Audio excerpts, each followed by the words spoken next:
আসসালামু আলাইকুম ওয়া রাহমাতুল্লাহি ওয়া বারাকাতুহু। ওয়ালাইকুম আসসালাম ওয়া রাহমাতুল্লাহি ওয়া বারাকাতুহু। এই ফাতেমা, হাইত দরজাটা সাফা, ইন্দের লাগা দরজাটা সাফা, দরজা খুলে হয়ে গেছে। জি, আমাদের সময় মোটামুটি হয়ে গিয়েছে কাছাকাছি। তো একটু আগে শুরু করলে দেখা গেছে আমরা শেষও করতে পারতাম তাড়াতাড়ি আরকি। যত দ্রুত শুরু করব তাড়াতাড়ি শেষ হবে। যেন লেট হয়ে যায় অনেক সময়। লেট হয়ে গেলে দেখা গেছে পরে শেষ করতে গেলে শুরু করতে যদি বিলম্ব করি শেষ করতে বিলম্ব হয়ে যায়।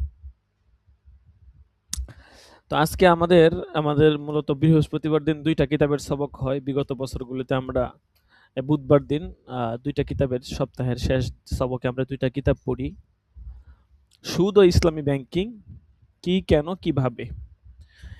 এবং ইসলামী অর্থনীতির উপরে এবং ব্যাংকিং ব্যবস্থাপনার উপরে একটা খুব সুন্দর আলোচনা আরকি।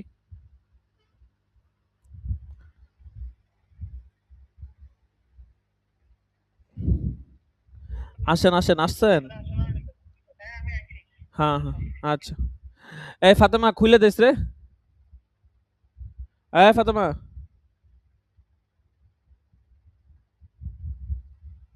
শুনস?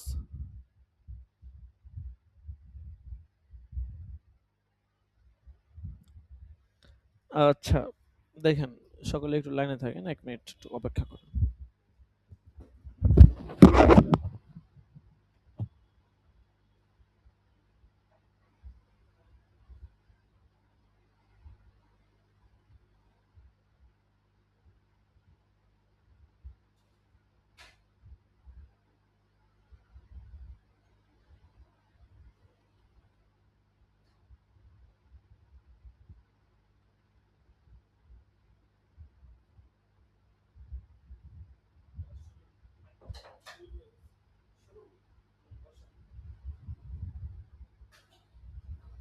শুধু ইসলাম ব্যাংকিং কিতাব আছে আপনার কাছে?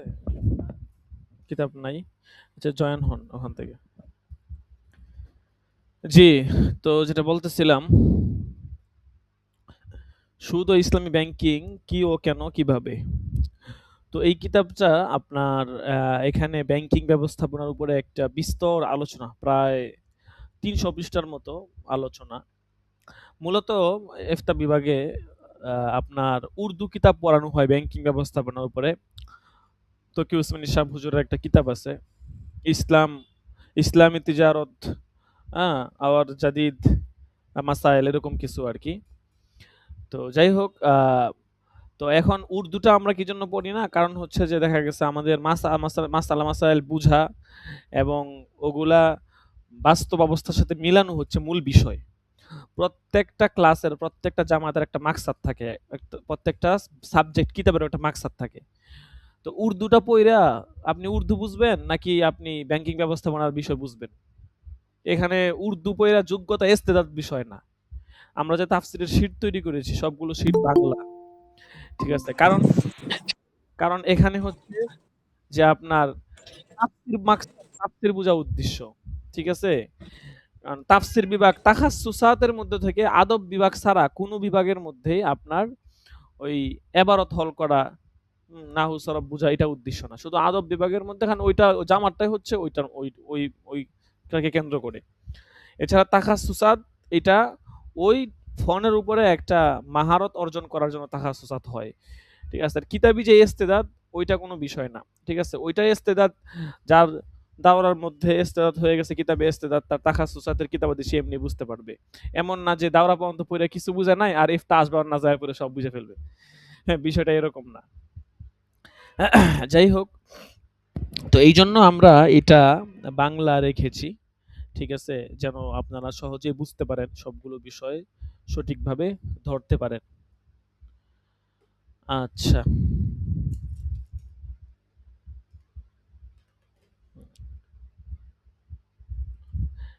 এটা ব্লুটুথ সিস্টেম। ব্লুটুথ চালু করে কানেক্ট করে কানে লাগাইয়া শুনেন। তাইলে আর আমার কথা এখানে বাড়ি খাইব না। নাহলে তো শুনতে পারবেন না। নাহলে ডাইরেক্ট শুনেন, নাহলে জয়েন হয়ে থাকেন, সাউন্ড কমায় দেন। আর জয়েন না থাকলে সমস্যা আছে, জয়েন হয়ে থাকেন, সাউন্ড কমায় দেন। হ্যাঁ হ্যাঁ। আর কি দেন, পিডিএফ থেকে ধরেন। আচ্ছা, তো এই কিতাবটা যারা আমাদের থেকে কিতাব নিয়েছিলেন, ঠিক আছে, অনেকেই তো কিতাব নিয়েছেন মাশাআল্লাহ। তো যারা আমাদের কাছ থেকে আহ, কিতাব নিয়েছেন,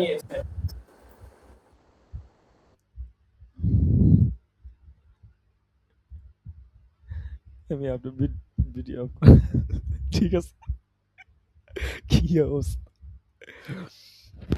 জি, যেটা বলতেছিলাম, যারা আমাদের কাছ থেকে কিতাব নিয়েছেন, আপনারা চাইলে এইটা আপনাদেরকে দিয়ে দিব, কোনো সমস্যা নেই। আর যারা কিতাব নেননি, তাদের সিস্টেম হচ্ছে তারা এটা মার্কেট থেকে কিনে নিবেন।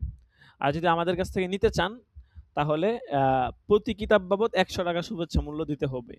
আর আপনি চাইলে আমাদেরকে টাকা পাঠায় দিলে আমরা বাংলা বাজার থেকে আপনাকে কিনে দিব, সমস্যা নেই। আচ্ছা দেখেন, তো কিতাবটার নাম হচ্ছে সুদ ও ইসলামী ব্যাংকিং, কি, কেন ও কিভাবে। দেখেন, ব্যাংকিং ব্যবস্থাপনা সম্পর্কে আমরা কিছু জানি না বললেই চলে। কিছুই জানি না, মানে দেশ কোথায় আছে আর আমরা কোথায় আছি, দুইটার মধ্যে যেমন আসমান জমিন পার্থক্য। ঠিক আছে, দেখেন এই কিতাবের মুসান্নফ হচ্ছেন মাওলানা মোহাম্মদ ফজলুর রহমান আশরাফি। সুদ ও ইসলামী ব্যাংকিং, কি, কেন ও কিভাবে, কিভাবে করতে হয়, কি বিস্তারিত আলোচনা আসবে। দেখেন, হ্যাঁ, হুম, হুম। আচ্ছা,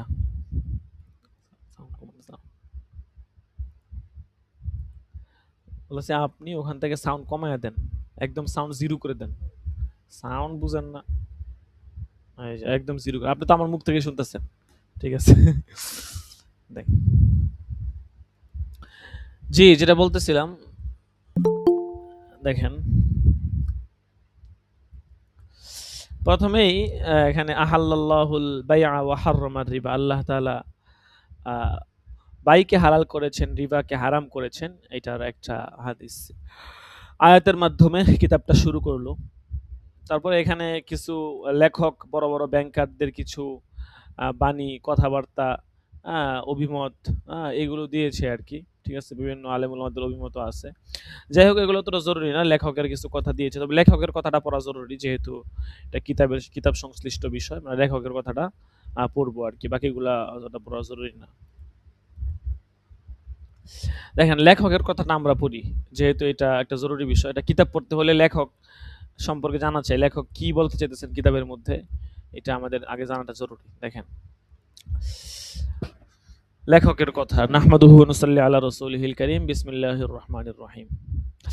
ইসলামী ব্যাংক ও ব্যাংকিং পরিভাষাটি আধুনিক কালে উদ্ভাবিত হলেও ইসলামী পদ্ধতি ও নীতিমালার ভিত্তিতে ব্যবসা বাণিজ্য ও অর্থনৈতিক কর্মকাণ্ড পরিচালিত হয়ে আসছে ইসলামের শুরু থেকেই।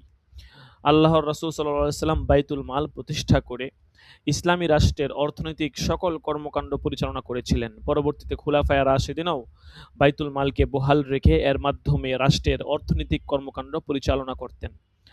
বাইতুল মাল ছিল সম্পূর্ণ সুদমুক্ত রাষ্ট্রীয় কোষাগার এবং ইসলামী রাষ্ট্রের সকল নাগরিকদের সম্মিলিত মালিকানা সম্পদ। কিন্তু কালের বিবর্তনের সাথে সাথে বিবিধ কারণে মুসলমানগণ তাদের হাতে আর রাষ্ট্রীয় ক্ষমতা ধরে রাখতে পারেনি। ক্রমান্বয়ে তারা পাশ্চাত্যের সংস্পর্শে এসে সুদী অর্থব্যবস্থার সাথে জড়িত হয়ে পড়ে। রাষ্ট্রীয় অর্থনৈতিক কর্মকাণ্ড পরিচালনার জন্য ধীরে ধীরে প্রতিষ্ঠিত হয় সুদ ভিত্তিক ব্যাংকিং ব্যবস্থা। শত শত বছর সুদী ব্যাংকিং ব্যবস্থার সাথে জড়িত থাকার ফলে বর্তমানে ব্যাংক বলতে অনেকেই সুদকেই বুঝে। বর্তমানে আধুনিক বিশ্বে ব্যবসা বাণিজ্য, রাষ্ট্রের অর্থনৈতিক কর্মকাণ্ড পরিচালনা এবং জনগণের অর্থের নিরাপত্তা বিধানে ব্যাংকের গুরুত্ব ও প্রয়োজনীয়তা অপরিসীম।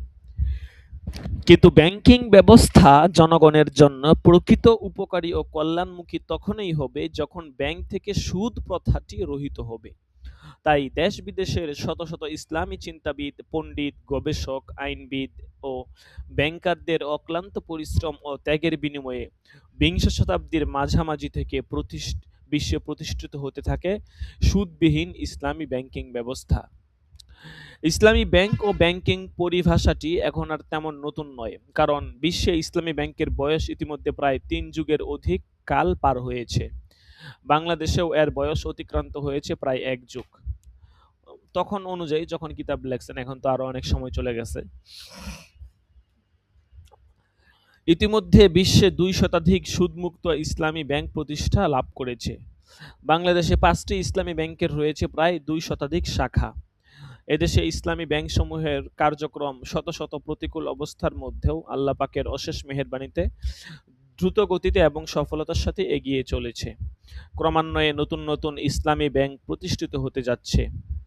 ইসলামী ব্যাংকের প্রতি জনগণের উদ্দীপনা ও আগ্রহ দিন দিন বৃদ্ধি পাচ্ছে, গ্রাহক সংখ্যাও দিন দিন বৃদ্ধি পাচ্ছে। ইসলামী ব্যাংকিং কার্যক্রমকে আরও গতিশীল ও কল্যাণমুখী করার লক্ষ্যে নতুন নতুন কর্মকর্তা ও কর্মচারী নিয়োগ করার প্রয়োজন হচ্ছে। ইসলামী ব্যাংকের কর্মকাণ্ড, নীতিমালা ও কর্মপদ্ধতি সম্পর্কে জানার জন্য সাধারণ মানুষের মধ্যেও সৃষ্টি হয়েছে ব্যাপক আগ্রহ। কিন্তু বর্তমান বাজারে ইসলামী ব্যাংক ও ব্যাংকিংয়ের বিষয়ের উপর বাংলা ভাষায় লিখিত বইপত্রের সংখ্যা প্রয়োজনের তুলনায় কম।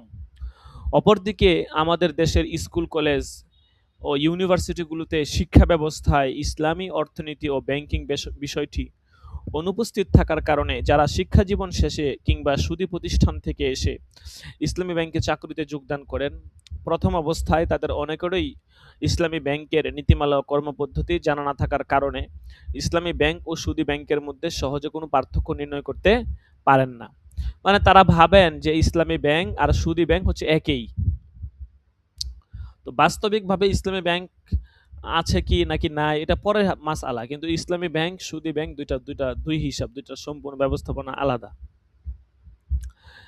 তো ফলে অনেক সময় বিভিন্ন বিষয়ে তারা দ্বিধাদ্বন্দ্বে ভোগেন। তাদের ভাষায় ইসলামী ব্যাংকের লেনদেন আর সুদী ব্যাংকের লেনদেন তো প্রায় দেখতে একই রকম। তাহলে পার্থক্য কোথায়? সুদী ব্যাংক থেকে এসে যারা ইসলামী ব্যাংকের গ্রাহক হন, তাদেরও রয়েছে ইসলামী ব্যাংক ও ব্যাংকিং সম্পর্কে বিস্তারিতভাবে জানার আগ্রহ। এছাড়া ডিপোজিটর এবং শিক্ষিত সাধারণ লোকদের জানার আগ্রহ তো আছেই। দেশের উচ্চশিক্ষিত ও অর্ধশিক্ষিত জনগোষ্ঠীর মধ্যে যাদের ইসলাম সম্পর্কে ভালো জ্ঞান নেই, তাদের মধ্যে কেউ কেউ উগ্রতার সাথে আপত্তিকর বিভিন্ন মন্তব্যও করে থাকেন। ইসলামী ব্যাংক আসলেই কি সুদমুক্ত? ইসলামী ব্যাংক সুদ খায় না, তাহলে ব্যাংক ডিপোজিটরদের লাভ দেয় কোথা থেকে? সুদ ছাড়া ব্যাংক চলে আবার কিভাবে?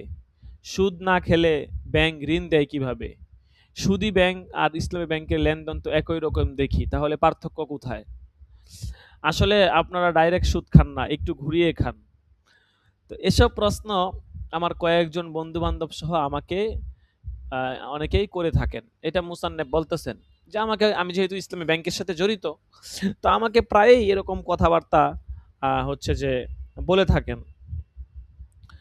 তো এই প্রশ্নগুলো তো আমাদের মনেও আছে যে ইসলামী ব্যাংক তো দেখতে একই রকম, তাদের কার্যক্রম ব্যবস্থাপনা সব তো একই মনে হয়, সেখানে তো বিশেষ কোনো পার্থক্য পরিলক্ষিত হয় না। দেখেন, তো আমি একটি ইসলামী ব্যাংকের সাথে খানিকটা জড়িত আছি বলেই হয়তো তাদের এত সব জিজ্ঞাসা। আর এসব জিজ্ঞাসা অস্বাভাবিক কিছু নয়। হয়তোবা তাদের ধারণা আমার নিকট হতে তারা সঠিক জবাব ও তথ্য পাবে। আমিও তাদেরকে ইসলামী ব্যাংক ও ব্যাংকিং সম্পর্কে সাধ্যমতো বোঝানোর এবং বিভিন্ন প্রশ্নের জবাব দেওয়ার চেষ্টা করি। কিন্তু এত ব্যাপক বিষয়টি স্বল্প পরিসরে কাউকে বোঝানো অনেক সময় সম্ভব হয়ে ওঠে না। এছাড়া এ বিষয়ে এ অধমের জ্ঞানও নিতান্ত কম। কিন্তু দুঃখ ও পরিতাপ হয় তখন, যখন আমার কোনো আলেম বন্ধু বা শুভাকাঙ্ক্ষী আমাকে কোনো গায়ের আলেম বা সাধারণ মানুষের সামনে প্রশ্ন করেন, ইসলামী ব্যাংক কি আসলেই সুদমুক্ত?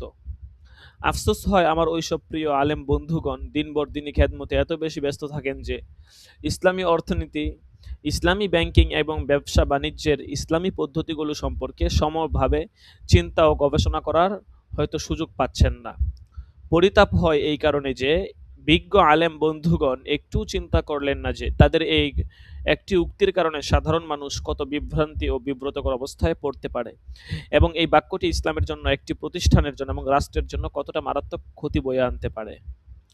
তবে যে দেশের গোটা অর্থব্যবস্থা সুদ ভিত্তিক, স্কুল, কলেজ ও ইউনিভার্সিটিতে ইসলামী শিক্ষা অবহেলিত এবং ব্যাপকভাবে ইসলামী অর্থনীতি ও ব্যাংকিং শিক্ষা অনুপস্থিত, এবং যে দেশের জনগণ দীর্ঘদিন যাবৎ সুদী অর্থব্যবস্থার সাথে সম্পৃক্ত, সে দেশের কিছু কিছু লোকের এরূপ ধারণা অস্বাভাবিক কিছু নয়।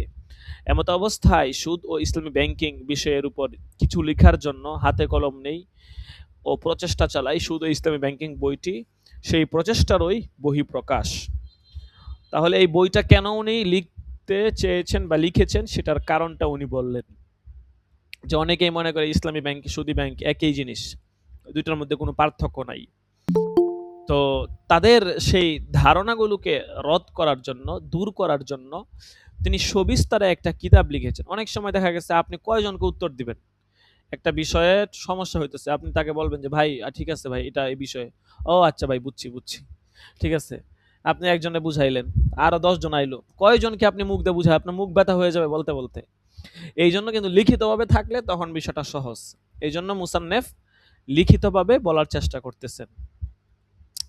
বইটি লিপিবদ্ধ করার সময় বহু লোকের সাথে সাক্ষাৎ করে তাদের সাথে আলাপ আলোচনা করা হয়ে জানতে চেয়েছি তারা ইসলামী ব্যাংক সম্পর্কে কোন কোন বিষয়াদি জানতে চান এবং কি কি জিজ্ঞাসা তাদের মনের ভেতর ঘুরপাক খাচ্ছে। এছাড়া আল আরাফা ইসলামী ব্যাংক ট্রেনিং অ্যান্ড রিসার্চ একাডেমিতে ইসলামী ব্যাংকিং এর উপর প্রশিক্ষণার্থীদের কয়েকটি ক্লাস নিতে গিয়ে প্রশিক্ষণার্থীদের মূল অভাব ও সমস্যা অনুভব করি। এ সকল বিষয়াদির উপর ভিত্তি করেই বইটি লিপিবদ্ধ ও সুবিন্যস্ত করা হয়েছে। বইটি লিপিবদ্ধকরণে বিশেষ করে আমার কর্মজীবনের কিছু অভিজ্ঞতাকে কাজে লাগানো হয়েছে। বইটি অত্যন্ত সহজ ও সরল ভাষায় লিপিবদ্ধ করার চেষ্টা করা হয়েছে যাতে সর্বস্তরের পাঠক পাঠিকাগণ বইটি দ্বারা উপকৃত হতে পারেন এবং সুদ ও ইসলামী ব্যাংকিং সম্পর্কে বিস্তারিতভাবে জানতে পারেন। আমার দৃঢ় বিশ্বাস যারা ইসলামী ব্যাংক ও ব্যাংকিং এর বিভিন্ন দিক সম্পর্কে জানতে আগ্রহী তারা ইসলামী ব্যাংকের গ্রাহক এবং যারা ইসলামী ব্যাংকে সদ্য চাকরিতে যোগদান করেছেন কিংবা যোগদান করতে আগ্রহী তাদের জন্য বইটি বিশেষ উপকারে আসবে। ইতিপূর্বে ইসলামী ব্যাংকিং এর উপর আমার লেখা ইসলামে ব্যবসা বাণিজ্য ও ব্যাংকিং এর রূপরেখা নামক 256 পৃষ্ঠার একটি বই প্রকাশিত হয়েছে যা পাঠক সমাজে এবং ইসলামী ব্যাংকারদের নিকট অত্যন্ত সমাদৃত হয়েছে। বিষয়বস্তুর সামঞ্জস্য থাকায় উক্ত বই থেকে কিছু কিছু অংশ অত্র বইয়ে সংযোজন ও পরিবর্তন করা হয়েছে। সুদ ও ইসলামী ব্যাংকিং বইটিকে মোট তিনটি অধ্যায়ে বিভক্ত করা হয়েছে। প্রথম অধ্যায়ে ইসলামের দৃষ্টিতে রিবা বা সুদ, দ্বিতীয় অধ্যায়ে বিনিয়োগের ইসলামী পদ্ধতি ও শরঈ বিধান এবং তৃতীয় অধ্যায়ে ইসলামী ব্যাংক ও ব্যাংকিং নীতিমালা ও কর্মপদ্ধতি ইত্যাদি বিষয়াবলীর উপর বিস্তারিত আলোচনা করা হয়েছে। এছাড়াও রয়েছে একটি পরিশিষ্ট যেখানে ইসলামী ব্যাংক ও ব্যাংকিং এর প্রধান সমস্যাবলী আলোচিত হয়েছে। বইটি দ্বারা কোনো পাঠক পাঠিকা খানিকটা উপকৃত হলেও আমি আমার এই শ্রমকে সার্থক বলে মনে করব। বইটা আসলে খুবই সুন্দর, সাজানো গুছানো থেকে শুরু করে পড়ার ধাঁচটা তরিকা অনেক সুন্দর। ঠিক আছে? যার কারণে আমরা এই বইটা রেখেছি। দেখেন, পড়লে ইনশাল্লাহ বুঝতে পারবেন যে কত সুন্দর সবকিছু সুন্দর করে সাজায় গুছানো দেওয়া হয়েছে। হয়তো এটার নতুন সংস্করণও আছে কিন্তু আমরা আমাদের ওই পুরাতন সংস্কার থেকে পড়তেছি তো নতুন সংস্করণ হয়তো চলে আসছে। ওটা দেখলে মার্কেট থেকে ঘুরলে হয়তো বলা যাবে। দেখেন, বইটি লিপিবদ্ধকরণ ও মুদ্রণে যারা আমাকে তথ্য দিয়ে, পরামর্শ দিয়ে, উৎসাহ দিয়ে এবং বিভিন্নভাবে সহযোগিতা করেছেন তাদের নিকট কৃতজ্ঞতা জ্ঞাপন করছি। বিশেষ করে আমার জীবনসঙ্গিনী মাহমুদা রহমান আমাকে এই কাজে যথেষ্ট সহযোগিতা সময় দিয়ে আমাকে লিখনিতে উদ্বুদ্ধ করেছেন। ঠিক আছে? বইটিতে অনিচ্ছাকৃত কোনো ভুল ভ্রান্তি থাকা স্বাভাবিক। কারণ মানুষ মাত্রই ভুলের ঊর্ধ্বে নয় এবং সবার চিন্তাধারাও কি নয়, একরকম নয়। তবে আপ্রাণ চেষ্টা করেছি বইটিকে নির্ভুল করতে। পাঠক সমাজের নিকট অনুরোধ, বইটিতে মারাত্মক কোনো ভুল ভ্রান্তি পরিলক্ষিত হলে এবং তা আমাকে অবহিত করা হলে কৃতজ্ঞ হব এবং পরবর্তী সংস্করণে তা সংশোধন করার চেষ্টা করা হবে ইনশাআল্লাহ। আল্লাহ সুবহানাহু ওয়া তাআলা যেন আমার এই শ্রমকে ও প্রচেষ্টাকে কবুল করেন এবং বাংলাদেশ সহ গোটা বিশ্বে সুদবিহীন ইসলামী ব্যাংকের অগ্রগতি, উন্নতি, প্রসার ও সমৃদ্ধি দান করেন। আল্লাহুম্মা আমিন সুম্মা আমিন। আচ্ছা, দেখেন, তো এখানে মুসান্নেফ রহমতুল্লাহ আলাই কিতাব কেন লেখছেন এবং কিতাবটাকে কিভাবে সাজিয়েছেন এবং তরস পদ্ধতি, প্রেক্ষাপট, কিতাব সম্পর্কে প্রাথমিক কিছু ধারণা দিলেন। তো বাস্তবিকভাবে আমরা অনেক সময় বিভিন্ন বিষয়ে মন্তব্য করি। ঠিক আছে? ব্যবসা বাণিজ্য না, শুধু বিভিন্ন বিষয়ে আমরা মন্তব্য করি। তো আমাদের ক্ষেত্রে যেটা হয়, মানে যেটা আমি ব্যক্তিগতভাবে এবং অনেককেই দেখেছি যে তারা দেখা গেছে আপনার মন্তব্য তারা করে দেয়। মানে শুনতে দেরি, মন্তব্য করতে দেরি না। মন্তব্য তারা করে দেয় কিন্তু মানে তারা যে বিষয়টা যাচাই বাছাই করার প্রয়োজনীয়তা আছে এটা অনুধাবন করে না। মানে অনেক সময় বাহ্যিকভাবে বিষয়টা মনে হয় যে অন্যরকম, কিন্তু আপনি যখন ভিতরে ঢুকে যাচাই বাছাই করবেন, পুঙ্খানুপুঙ্খানুভাবে দেখবেন, তখন দেখবেন যে এটা অন্যরকম। তাহলে আপনি বাহ্যিক দৃষ্টিতে অনেক সময় একরকম দেখা যায়, যেমন উদাহরণ দিলে বোঝা যাবে যে যদি মরুভূমিতে যে আপনার দূর থেকে সূর্যের আলোর তীব্রতার কারণে মরুভূমির যে বালু আছে, বালুগুলোকে মনে হয় এখানে পানি আছে। এটাকে বলা হয় মরীচিকা, মানে ওখানে মূলত পানি নাই, কিন্তু আছে হচ্ছে যে আপনার বালুই আছে, কিন্তু বালুর মধ্যে সূর্যের রিফ্লেকশনের কারণে, সূর্যটা প্রতিফলিত হওয়ার কারণে মনে হচ্ছে যে ওখানে পানি আছে, গিয়ে পানি নিয়ে আসি। ঠিক আছে? তো এই যে আপনার দূর থেকে একরকম মনে হয়, তারপর যখন আপনি ভিতরে যাবেন, যাচাই বাছাই করবেন, তাহকিক করবেন, তখন দেখবেন আরেক রকম। কাজেই আমাদের মধ্যকার যে সমস্যাটা মানে হচ্ছে এবং হয়, সেটা হচ্ছে আমাদের মধ্যকার অনেক উলামায়ে কেরাম বিভিন্ন বিষয়ে, বর্তমানে ব্যবসা বাণিজ্যের কত সাইট আছে, অনেক সাইট আছে। আমি নিজেও আলহামদুলিল্লাহ যখন পড়াশোনার মাঝখানে আমি বিজনেস ডেভেলপমেন্ট কোর্স, একটা কোর্স আছে, আ বি ডি বিডিসি কোর্স আরকি এটা। তো এইটা প্রায় ৩ মাসের মতো একটা কোর্স আমি করেছি। তো এই কোর্সটা করাতে বিজনেস সম্পর্কে এবং ইসলামী ব্যবসা-বাণিজ্য সম্পর্কে একটা বিস্তর ধারণা পেয়েছি। তো যেটা বলতে চাচ্ছিলাম সেটা হচ্ছে যে একটা বিষয় যাচাই-বাছাই করে তারপরে একটা কথা বলা, আর একটা আন্দাজের উপরে আপনার ধারণা থেকে একটা বলে দেওয়া, ২ টার মধ্যে কিন্তু আসমান জমিন পার্থক্য আছে। ঠিক আছে? তো আমাদের মধ্যকার যে অভ্যাসটা মানে বেশি দেখা যায় যে আমাদের আলেম ওলামায়ে কেরাম, মাশায়েখ কেরাম, উনারা একটা মন্তব্য করে বসে। যাচাই-বাছাই করা, দেখা, উনার জেহানের মধ্যে একটা আছে নেগেটিভ, উনি ওইটা বইলা ব্যাস মন্তব্য করে দিয়েছে। কিন্তু একজন একটা সমস্যা নিয়ে আসছে, সে তার সে যেই সমস্যাটাতে আছে সেটাকে পরিপূর্ণভাবে পুঙ্খানুপুঙ্খানুভাবে দেখা, উপলব্ধি করা এবং তার পরিবেশ, জায়গা প্রত্যেকটা ফাঁক-ফোকর ধরা, তারপরে একটা সমাধানে আসা, এরকমটা হয় না। তো কাজেই আমরা ব্যক্তিগত জীবনে হোক, পারিবারিক জীবনে হোক, প্রতিটি ক্ষেত্রেই যেকোনো সমস্যার সমাধান দেওয়ার আগে সমস্যাটা আগে বুঝবো। মানে সমস্যাটা আগে পুঙ্খানুপুঙ্খানুভাবে সমস্যাটা বুঝে অনুধাবন করে তারপরে আমরা সমাধানে যাবো। আচ্ছা, যাই হোক, তো এই কথাগুলো এজন্যই বলা হলো যে অনেক সময় ইসলামী ব্যাংকিং সম্পর্কে, বিভিন্ন ব্যাংকিং, ব্যবসা-বাণিজ্য সম্পর্কে বর্তমানে দেখা গেছে আপনার বিভিন্ন ক্রিপ্টোকারেন্সির লেনদেন হয়। ঠিক আছে? আ আমার আলহামদুলিল্লাহ মোটামুটি সব বিষয়ে কম বেশি অভিজ্ঞতা আছে। আ তো বিভিন্ন ধরনের আপনার লেনদেন হয়, ক্রিপ্টো মুদ্রার লেনদেন হয়। ঠিক আছে? এগুলো আ বিভিন্ন পদ্ধতি আছে। ঠিক আছে? অনেকে এগুলোকে জায়েজ বলেন, অনেকে নাজায়েজ বলেন। যারা জায়েজ বলেন তারা অনেক দলিল যুক্তি দেন। যারা জায়েজ বলেন না তাদেরও আবার দলিল যুক্তি আছে। আ বিভিন্ন টেলিগ্রামের বিভিন্ন বট থাকে, এগুলোর মাধ্যমে ইনকাম করা যায়। ঠিক আছে? অনেকে হয়তো জেনে থাকবেন। জানেন? জানেন না? যাই হোক। তো এরকম অনেক কিছুই আছে। ঠিক আছে? তো আপনার Binance, Bitget, তারপর হচ্ছে যে আপনার টুনকিপার, এরকম অনেক কিছুই আছে। না, এগুলো হচ্ছে যে আপনার গেমস না, এগুলো হচ্ছে ডলার লেনদেন করে। বিভিন্নভাবে ক্রিপ্টোর মাধ্যমে, কারেন্সির মাধ্যমে ডলারের লেনদেন হয়। একটা পয়েন্ট থাকে, পয়েন্টের ভিত্তিতে ডলার ক্রয় বিক্রয় করে আরকি। তো এগুলো হচ্ছে যে আপনার অনেক শাখা-প্রশাখা, অনেক মাসালা-মাসাইল আছে। কাজেই এগুলা আপনি ভিতর থেকে যাচাই-বাছাই করা ছাড়া জাস্ট শুনলেন আর ফতুয়া দিয়ে এলেন, এরকম করলে মারাত্মক ভুল হবে। ঠিক আছে?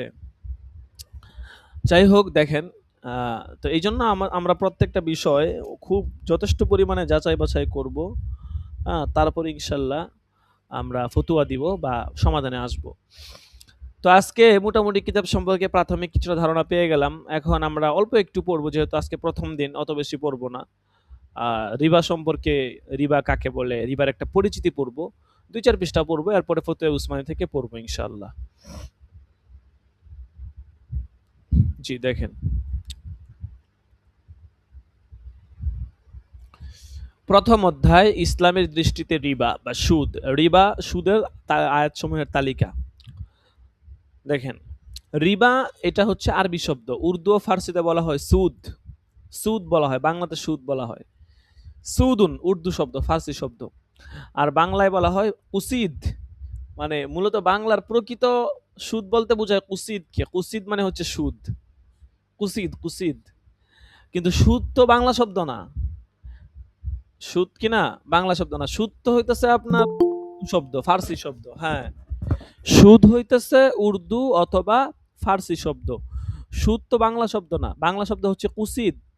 বাংলা ভাষায় উর্দু ও ফার্সি সুদ শব্দটি রিবার প্রতিশব্দ হিসেবে ব্যবহৃত হয়। ইসলামে সুদকে সম্পূর্ণরূপে হারাম ঘোষণা করা হয়েছে। পবিত্র কুরআনে সুদ এর প্রাসঙ্গিক বিষয়াদি সম্পর্কে 15টি আয়াতের অনুসন্ধান পাওয়া যায়, যা নিম্নরূপ। আয়াতগুলো কোথায় কোথায় আছে? আয়াত নাম্বার 275 সূরা বাকারা 76, 77, মোট 60টি আয়াত আছে, এবং 281 নম্বর আয়াত আছে। সূরা বাকারাতে মোট 60টি আয়াত আছে। তারপর সূরা আলী ইমরানে আছে 2টি আয়াত, 131 এবং 130, 30, 31। সূরা আন-নিসাতে আছে 160, 161, 162, মোট 3টি আয়াত। সূরা আল মাইদাতে আছে 62 এবং 63 আয়াত, মোট 2টি। সূরা রুমে আছে 39 নম্বর, মোট 1টি। তাহলে মোট 15টি আয়াত আছে। পরীক্ষায় অনেক সময় আসে যে সুদ সম্পর্কে কোরআনে কয়টা আয়াত আছে, কোন সূরায় কতগুলো আয়াত আছে, তো এগুলা শিখে নিতে হবে। ঠিক আছে, দেখেন তারপরে উপরোক্ত 15টি আয়াতের মধ্যে 7টি আয়াত হচ্ছে এমন যেখানে আল্লাহ পাক সরাসরি রিবা শব্দ উল্লেখ করার পূর্বক রিবার, সুদের কুফল, রিবার সাথে সংশ্লিষ্ট মন্দ পরিণতি, হাসরের ময়দানে তাদের লাঞ্ছনা, গঞ্জনা, ভ্রষ্টতা ও কঠোর শাস্তির কথা বর্ণনা করেছেন। আয়াত 7টি হচ্ছে সূরা আল বাকারা 4টি, এবং সূরা আলী ইমরান 1টি, সূরা নিসাতে 1টি, সূরা রুমে 1টি। ঠিক আছে, এই 7টি আয়াতে রিবা এটা উল্লেখ করার পূর্বেই সুদের কুফল কি, রিবার সাথে সংশ্লিষ্ট যারা, তাদের পরিণাম কি হবে, তাদের কঠোর লাঞ্ছনা, গঞ্জনা, এগুলো তাদের ভোগ করতে হবে, এগুলো সম্পর্কে বলা হয়েছে। এখন আমরা পবিত্র কোরআনের ভাষায় রিবা সম্পর্কে পড়ব। দেখেন, কোরআনের ভাষায় রিবা। এখন আমরা মুসান্নেফ 15টা আয়াতের কথা বলছেন, যে 15টা আয়াত আছে। এখন বলা লাগবে না আয়াতগুলা কোথায় আছে, কি কি, কোন আয়াতে কি বলা হয়েছে? দেখেন, ইতিপূর্বে উল্লেখিত পবিত্র কোরআনে 15টি আয়াতের বঙ্গানুবাদ সহ নিম্নে উদ্ধৃত হলো। বিসমিল্লাহির রহমানির রহিম। الذين يأكلون الربا لا يقومون إلا كما يقوم الذي يتخبطه الشيطان من المس ذلك بأنهم قالوا إنما البيع مثل الربا وأحل الله البيع وحرم الربا فمن جاءه موعظة من ربه فانتهى فله ما سلف وأمره إلى الله ومن عاد فأولئك أصحاب النار هم فيها خالدون। যারা সুদ খায় তারা হাসরের ময়দানে সে ব্যক্তির ন্যায় দণ্ডায়মান হবে যাকে শয়তান স্পর্শ দ্বারা পাগল করে দিয়েছে। তাদের এ অবস্থার কারণ এই যে তারা বলে, নিশ্চয়ই ব্যবসা তো সুদের অনুরূপ, অথচ আল্লাহ ব্যবসাকে করেছেন হালাল আর সুদকে করেছেন হারাম। অতএব যার নিকট তার প্রতিপালকের পক্ষ হতে উপদেশ এসেছে, অনন্তর সে তা থেকে বিরত রয়েছে, তবে অতীতে যা হয়েছে তা তারই থাকবে, আর তার কৃতকর্ম থাকবে আল্লাহর উপর নির্ভর। আর যারা পুনরায় সুদ গ্রহণ আরম্ভ করবে তারা অগ্নিবাসী, সেখানে তারা অনন্তকাল থাকবে। দেখেন, সূরা বাকারার আয়াতের মধ্যে সুদ যারা খায় তাদের পরিণতি কি হবে, এবং আল্লাহ তাআলা যে সুদকে হারাম করেছেন, ব্যবসাকে হালাল করেছেন সেই কথা, এবং সুদের পরিণতি, তাদের শাস্তি, সুদখোরদের শাস্তি, ঘুষখোরদের শাস্তি কি হবে এ সম্পর্কে বলেছেন। এরকম ভাবে আরো একাধিক আয়াত আছে। দেখেন, আমি শুধু আয়াতগুলো পড়ে যাচ্ছি। হ্যাঁ, তর্জমা আশা করি পড়ার দরকার নাই, ঠিক আছে, তারপরেও পড়ে দেই, সমস্যা নেই। দেখেন, ইয়ামহাকুল্লাহুর রিবা ওয়া ইউরবিস সাদাকাত ওয়াল্লাহু লা ইউহিব্বু কুল্লা কাফফারিন আসিম। আল্লাহ তাআলা সুদকে ধ্বংস করে দেন এবং সাদাকাকে বর্ধিত করেন, আর আল্লাহ কোন অবিশ্বাসী পাপীদের ভালোবাসেন না। ইন্নাল্লাযীনা আমানু ওয়া আমিলুস সালিহাতি ওয়া আকামুস সালাতা ওয়া আতাউয যাকাতা লাহুম আজরুহুম ইনদা রাব্বিহিম ওয়ালা খাউফুন আলাইহিম ওয়ালা হুম ইয়াহজানুন। নিশ্চয়ই যারা ঈমান এনেছে, নেক কাজ করেছে, নামাজ কায়েম করেছে এবং যাকাত আদায় করেছে, তাদের জন্যে তাদের প্রতিপালকের নিকট রয়েছে পুরস্কার, তাদের কোনো ভয় নেই এবং তারা দুঃখিতও হবে না। ইয়া আইয়ুহাল্লাযীনা আমানুত্তাকুল্লাহা ওয়া যারু মা বাকিয়া মিনার রিবা ইন কুনতুম মুমিনিন। হে বিশ্বাসীগণ, আল্লাহকে ভয় করো আর সুদের যা বকেয়া আছে তা পরিহার করো যদি তোমরা বিশ্বাসী হও। فإن لم تفعلوا فأذنوا بحرب من الله ورسوله وإن تبتم فلكم رؤوس أموالكم لا تظلمون ولا تظلمون। কিন্তু যদি তোমরা তা না করো অর্থাৎ সুদ পরিহার না করো তাহলে আল্লাহ ও তার রাসূলের সহিত যুদ্ধের জন্য প্রস্তুত হও। আর যদি তোমরা তওবা করো তবে তোমরা তোমাদের মূলধন প্রাপ্ত হবে। তোমরা অত্যাচার করবে না, তোমাদের প্রতি অত্যাচার করা হবে না। وإن كان ذو عسرة فنظرة إلى ميسرة وأن تصدقوا خير لكم إن كنتم تعلمون।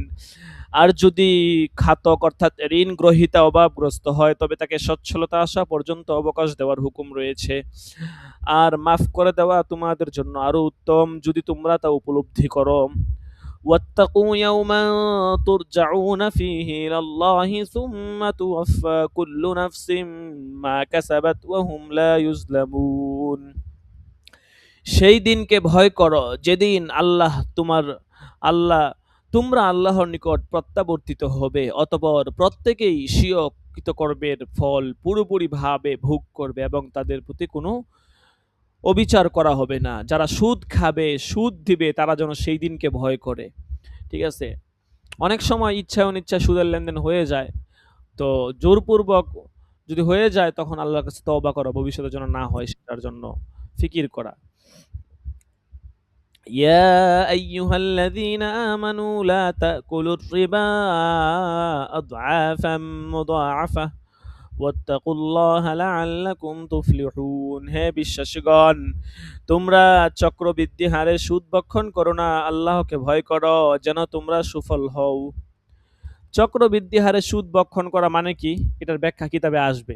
ঠিক আছে, কাজে এখানে বলে আর সময় নষ্ট করতে চাচ্ছি না। ওয়াত্তাকুন নারাল্লাতী উইদ্দাত লিল কাফিরিন, তোমরা সেই অগ্নিকে ভয় করো যা কাফেরদের জন্য প্রস্তুত করা হয়েছে।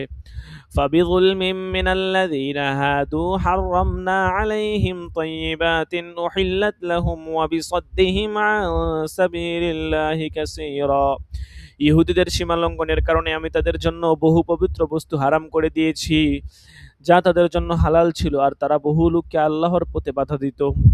ওয়া আখযিহুমুর রিবা ওয়া ক্বাদ নুহু আনহু ওয়া আকলিহিম আমওয়ালান নাস বিল বাতিল ওয়া আ'তাদনা লিল কাফিরিনা মিনহুম আযাবান আলীমা।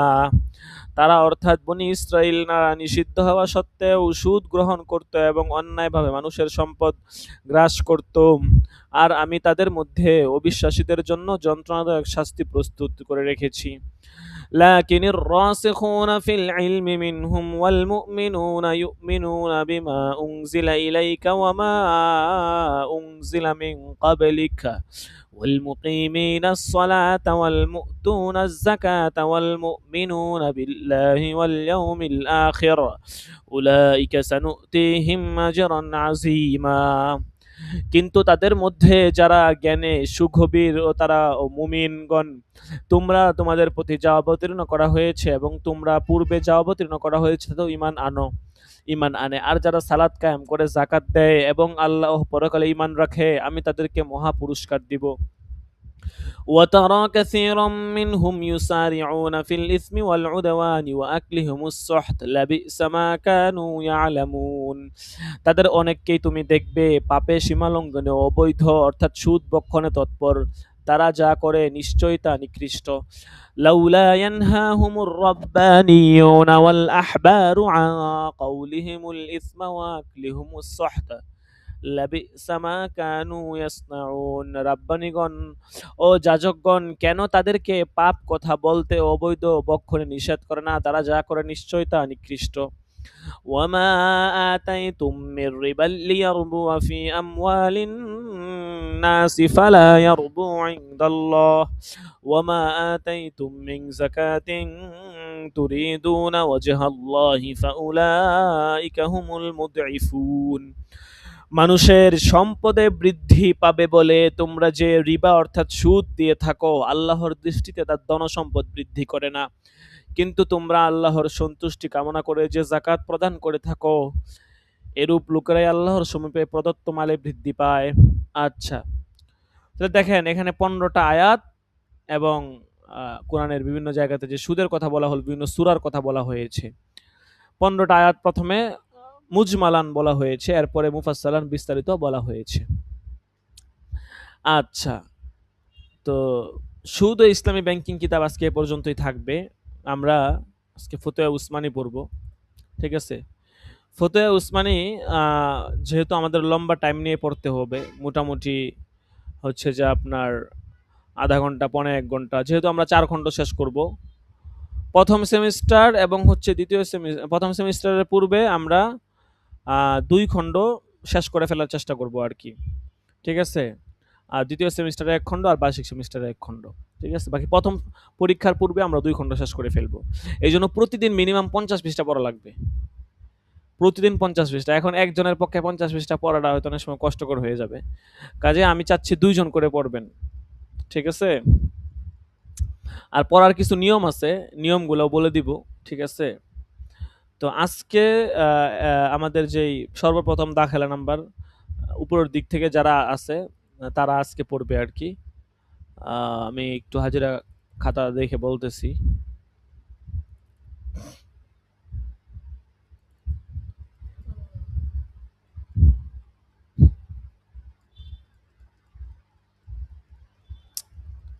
উম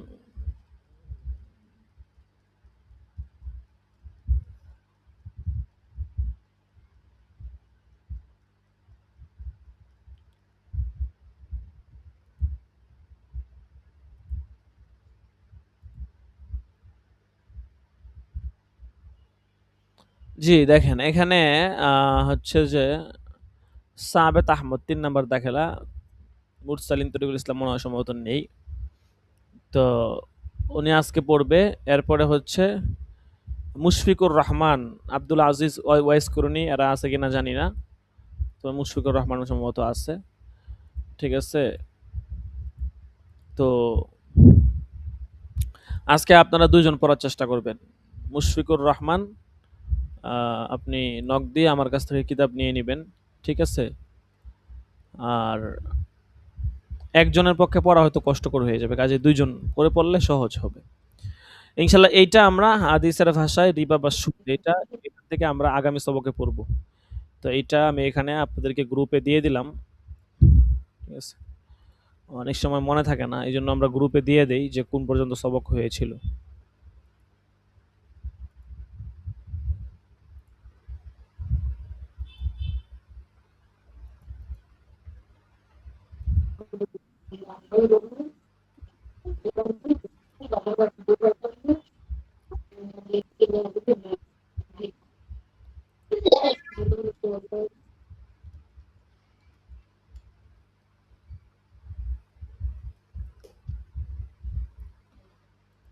আচ্ছা, আমি কিতাবটা ওপেন করে দিচ্ছি। আপনারা যারা আমাদের থেকে ফতোয়া উসমানী নিয়েছেন তারা তো অবশ্যই পেয়ে যাবেন। যদি নিয়ে না থাকেন আ আ কিতাবের ফি প্রদান করার পরে যদি কিতাব পেয়ে না থাকেন নক দিবেন, ইনশাআল্লাহ কিতাব দিয়ে দিব। আর যারা নেননি তারা নিজ দায়িত্বে আসসালামু আলাইকুম হুজুর। সালাম। জি, বলুন। জি, আমি মুশফিকুর রহমান হুজুর। এখন কিতাব কি আজকে আমি পড়বো? আজকে আরেকজন পড়বে। আপনি কি কিতাব নিয়েছিলেন? কিতাবের ফি আ দিয়ে পরিশোধ করেছিলেন? জি, জি হুজুর। আমি কিতাবের ফি পরিশোধ করেছি এবং আমি কিতাব কিছু নিয়েছি। আর বাকিটা বলছেন যে আপনি পরে দিবেন। ও আচ্ছা, আচ্ছা, সমস্যা নাই। তাহলে হচ্ছে যে আপনি প্রস্তুত থাকেন। আগে আরেকজন আছে উনি পড়ুক। ৩ নাম্বার দাখিলা সাবেত আহমদ। উনি পড়বে। তারপর হচ্ছে যে আপনি পড়বেন। ঠিক আছে? জি, জি, আচ্ছা, জি হুজুর। আচ্ছা। একজনের পক্ষে পড়া হয়তো কষ্টকর হয়ে যাবে। লম্বা টাইম তো। তো আ দেখা গেছে আমি আমি আমি দেখাইয়া দিব, সমস্যা নাই। আমি আপনাদেরকে দেখাইয়া দিব কিভাবে পড়বেন। ঠিক আছে? আমি আগে প্রাথমিক কিছু আলোচনা করে নেই। তারপরে ইনশাআল্লাহ বা আজকে আ যেহেতু ১ম দিন আজকে মাওলানা সাবেত আহমদ সাহেব উনি একাই পড়তে পারে। ঠিক আছে? আ আমি কিছুটা বলে দেই, সমস্যা নাই। আজকে খুব জার্নি করতে হয়েছে তো কিছুটা ক্লান্ত-শ্রান্ত। আল্লাহু আকবার! দেখেন এখানে আমি কিতাবটা শেয়ার করে দিচ্ছি। ফতোয়া উসমানির মধ্যে প্রায় আপনার মানে অনেক মাসালা আছে, কয়েক হাজার মাসালা আছে। যদি কেউ ভালো করে আপনার ফতোয়া উসমানির মাসালাগুলো যদি হল করতে পারে, তা মনে করেন যে এই ফতোয়া উসমানি তার জন্য এনাফ মাসাইল প্রাথমিক মাসালা দেওয়ার জন্য। ঠিক আছে? পড়ার মতো পড়াশোনা করলে দেখা গেছে অল্পতেই এনাফ। বুঝতে পারছেন? এইজন্য ফতোয়া উসমানিটা অনেক জায়গাতে উর্দুটা পড়ানো হয়। ঠিক আছে? তো আসলে আমাদেরকে বাস্তবতায় আসতে হবে। ঠিক আছে? আমাদেরকে মানে বাস্তবতায় এসে বাস্তবতা অনুধাবন করতে হবে। ঠিক আছে? শুধু মানে আত্মপ্রবঞ্চনামূলক কথাবার্তা বা বাস্তবতা বিবর্জিত কথাবার্তা বললে চলবে না। ঠিক আছে? এখানে দেখা গেছে ছাত্ররা মাসলা মাসাইল শিখবে, কিছু তরস তরিকা জানবে। এটাই মূল উদ্দেশ্য। এখন আমরা উর্দুর প্রতি মনোনিবেশ করতে গিয়ে দেখা গেছে যদি আমাদের মূল মাকসাদ মানে ফৌত হয়ে যায় তাইলে তো হইল না। ঠিক আছে? এইজন্য এখানে এই কিছু বিষয় থাকে যেগুলোর মধ্যে মাসালা মাসাইল বুঝা উদ্দেশ্য। আর কিছু বিষয় থাকে কায়দা বুঝা উদ্দেশ্য। যেমন আজওয়ান নাজায়ের। এখানে আবার আপনার কায়দা বুঝা উদ্দেশ্য। লা সাওয়াবা ইল্লা বিন্নিয়তি। আল উমুরু বিমাকাসিদিহা। এখানে কায়দা বুঝা উদ্দেশ্য। ওখানে আবার বাংলা উদ্দেশ্য না। তো একেকটা কিতাবের একেকটা মাকসাদ থাকে। ঠিক আছে? এটা আমাকে আপনাকে অনুধাবন করতে হবে, বুঝতে হবে। তো ফতোয়া উসমানী অনেক জায়গায় পড়ায়, অনেক জায়গায় ফতোয়া শামী পড়ায়। ঠিক আছে? তো আমরা ফতোয়া শামী এটা মুতালাআতান পড়বো এবং আপনাদেরকে কম বেশ কিতাব দিয়ে দেওয়া হবে। আমাদের কাছে শত শত কিতাব আছে। অনলাইন জগতে কোনো কিতাব পিডিএফ আছে আর এটা আমাদের কাছে নাই, এটা আপনি পাবেন না ইনশাআল্লাহ। ঠিক আছে? কত কিতাব লাগবে ইনশাআল্লাহ আমাদের কাছে আছে। পেন ড্রাইভ নিয়ে আসবেন, আপনার 64 জিবি পেন ড্রাইভ আমরা একদম পুরো ফুল করে ভরে দিব। ঠিক আছে? এত কিতাব আলহামদুলিল্লাহ আমাদের কাছে আছে। পর্যাপ্ত পরিমাণ কিতাব আছে। কারণ আমাদের যেহেতু আমরা অনলাইন সেশন, আমাদের অনলাইনে আমাদের রাজত্ব করতে হবে। ঠিক আছে? তো এখন আমাদের কাছে পর্যাপ্ত পরিমাণ কিতাব আছে। আমার ২ টা পেন ড্রাইভে ২ টার মধ্যেই কয়দিন আগে ২ টা কিনছি, একটা নষ্ট হয়ে গেছে। এখন আবার কিনছি O2 পেন ড্রাইভ। ফোনে, ল্যাপটপে, পিসিতে সব জায়গাতে ব্যবহার করা যায়। সবসময় এক্সট্রা রাখতে হয়। নষ্ট হয়ে যায় যেকোনো সময়। এটা আপনাদের জন্য প্রয়োজন। অনেক সময় দেখা গেছে ফোনের স্টোরেজ স্বল্প থাকে। আপনার অনেক ইম্পোর্টেন্ট গুরুত্বপূর্ণ ফাইল থাকে। এগুলা ফোনে রাখলে অনেক হারায় যেতে পারে বা অনেক সমস্যা, অনেক কিছু হয়ে যেতে পারে। তো একটা পেন ড্রাইভ কিনে রাখবেন, এখানে কিতাবাদি রাখবেন, গুরুত্বপূর্ণ ফাইল রাখবেন, কোনো আপনার ছবি থাকলে ছবি রাখলেন, কোনো স্মৃতি থাকলে সেগুলো রাখতে পারলেন। কেউ দেখলো না, নিরাপদে পড়ে থাকলো। তো এরকম হ্যাঁ, হ্যাঁ, ছোট পেন ড্রাইভ। তো এরকম অনেক কিছু রাখতে পারবেন। ঠিক আছে? কাজেই আ বর্তমানে আধুনিক পেন ড্রাইভ আছে, সেটা আপনার ফোনেও ব্যবহার করা যায়। আমি যেটা কিনছি আমারটা ফোনেও ব্যবহার করা যায়, ল্যাপটপ, কম্পিউটার, পিসি সব জায়গাতেই ব্যবহার করা যায়। তো এগুলা কিনবেন। কিনে কিতাবাদি সংগ্রহ করে রাখবেন।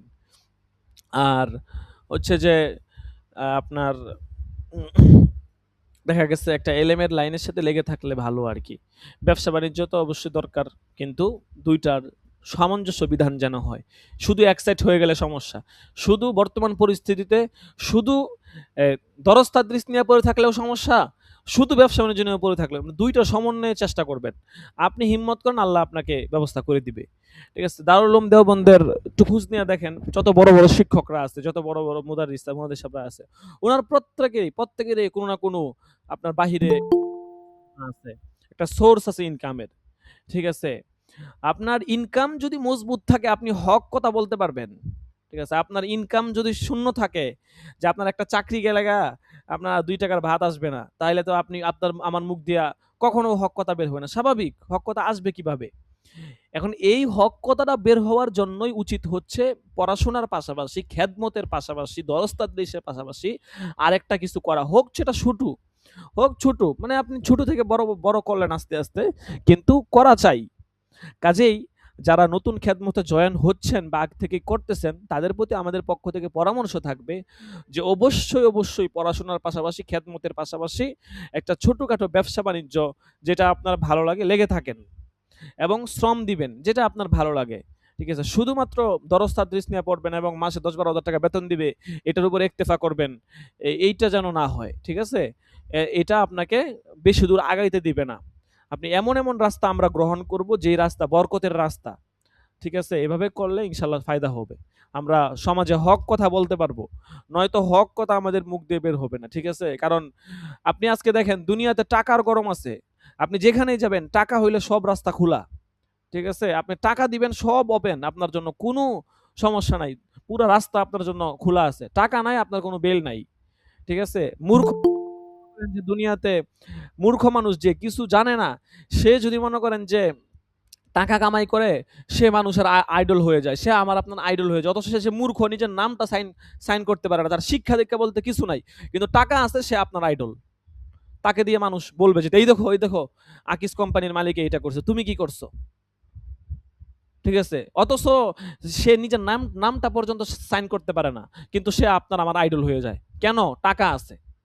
মানে টাকা হইতেছে লাউলাত তুকা লাকুলতু জাল্লাত কুদরতুহু।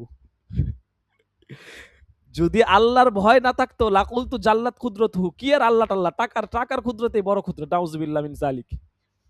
কবি বলেছেন লাউলাত তুকা লাকুলতু জাল্লাত কুদরতুহু।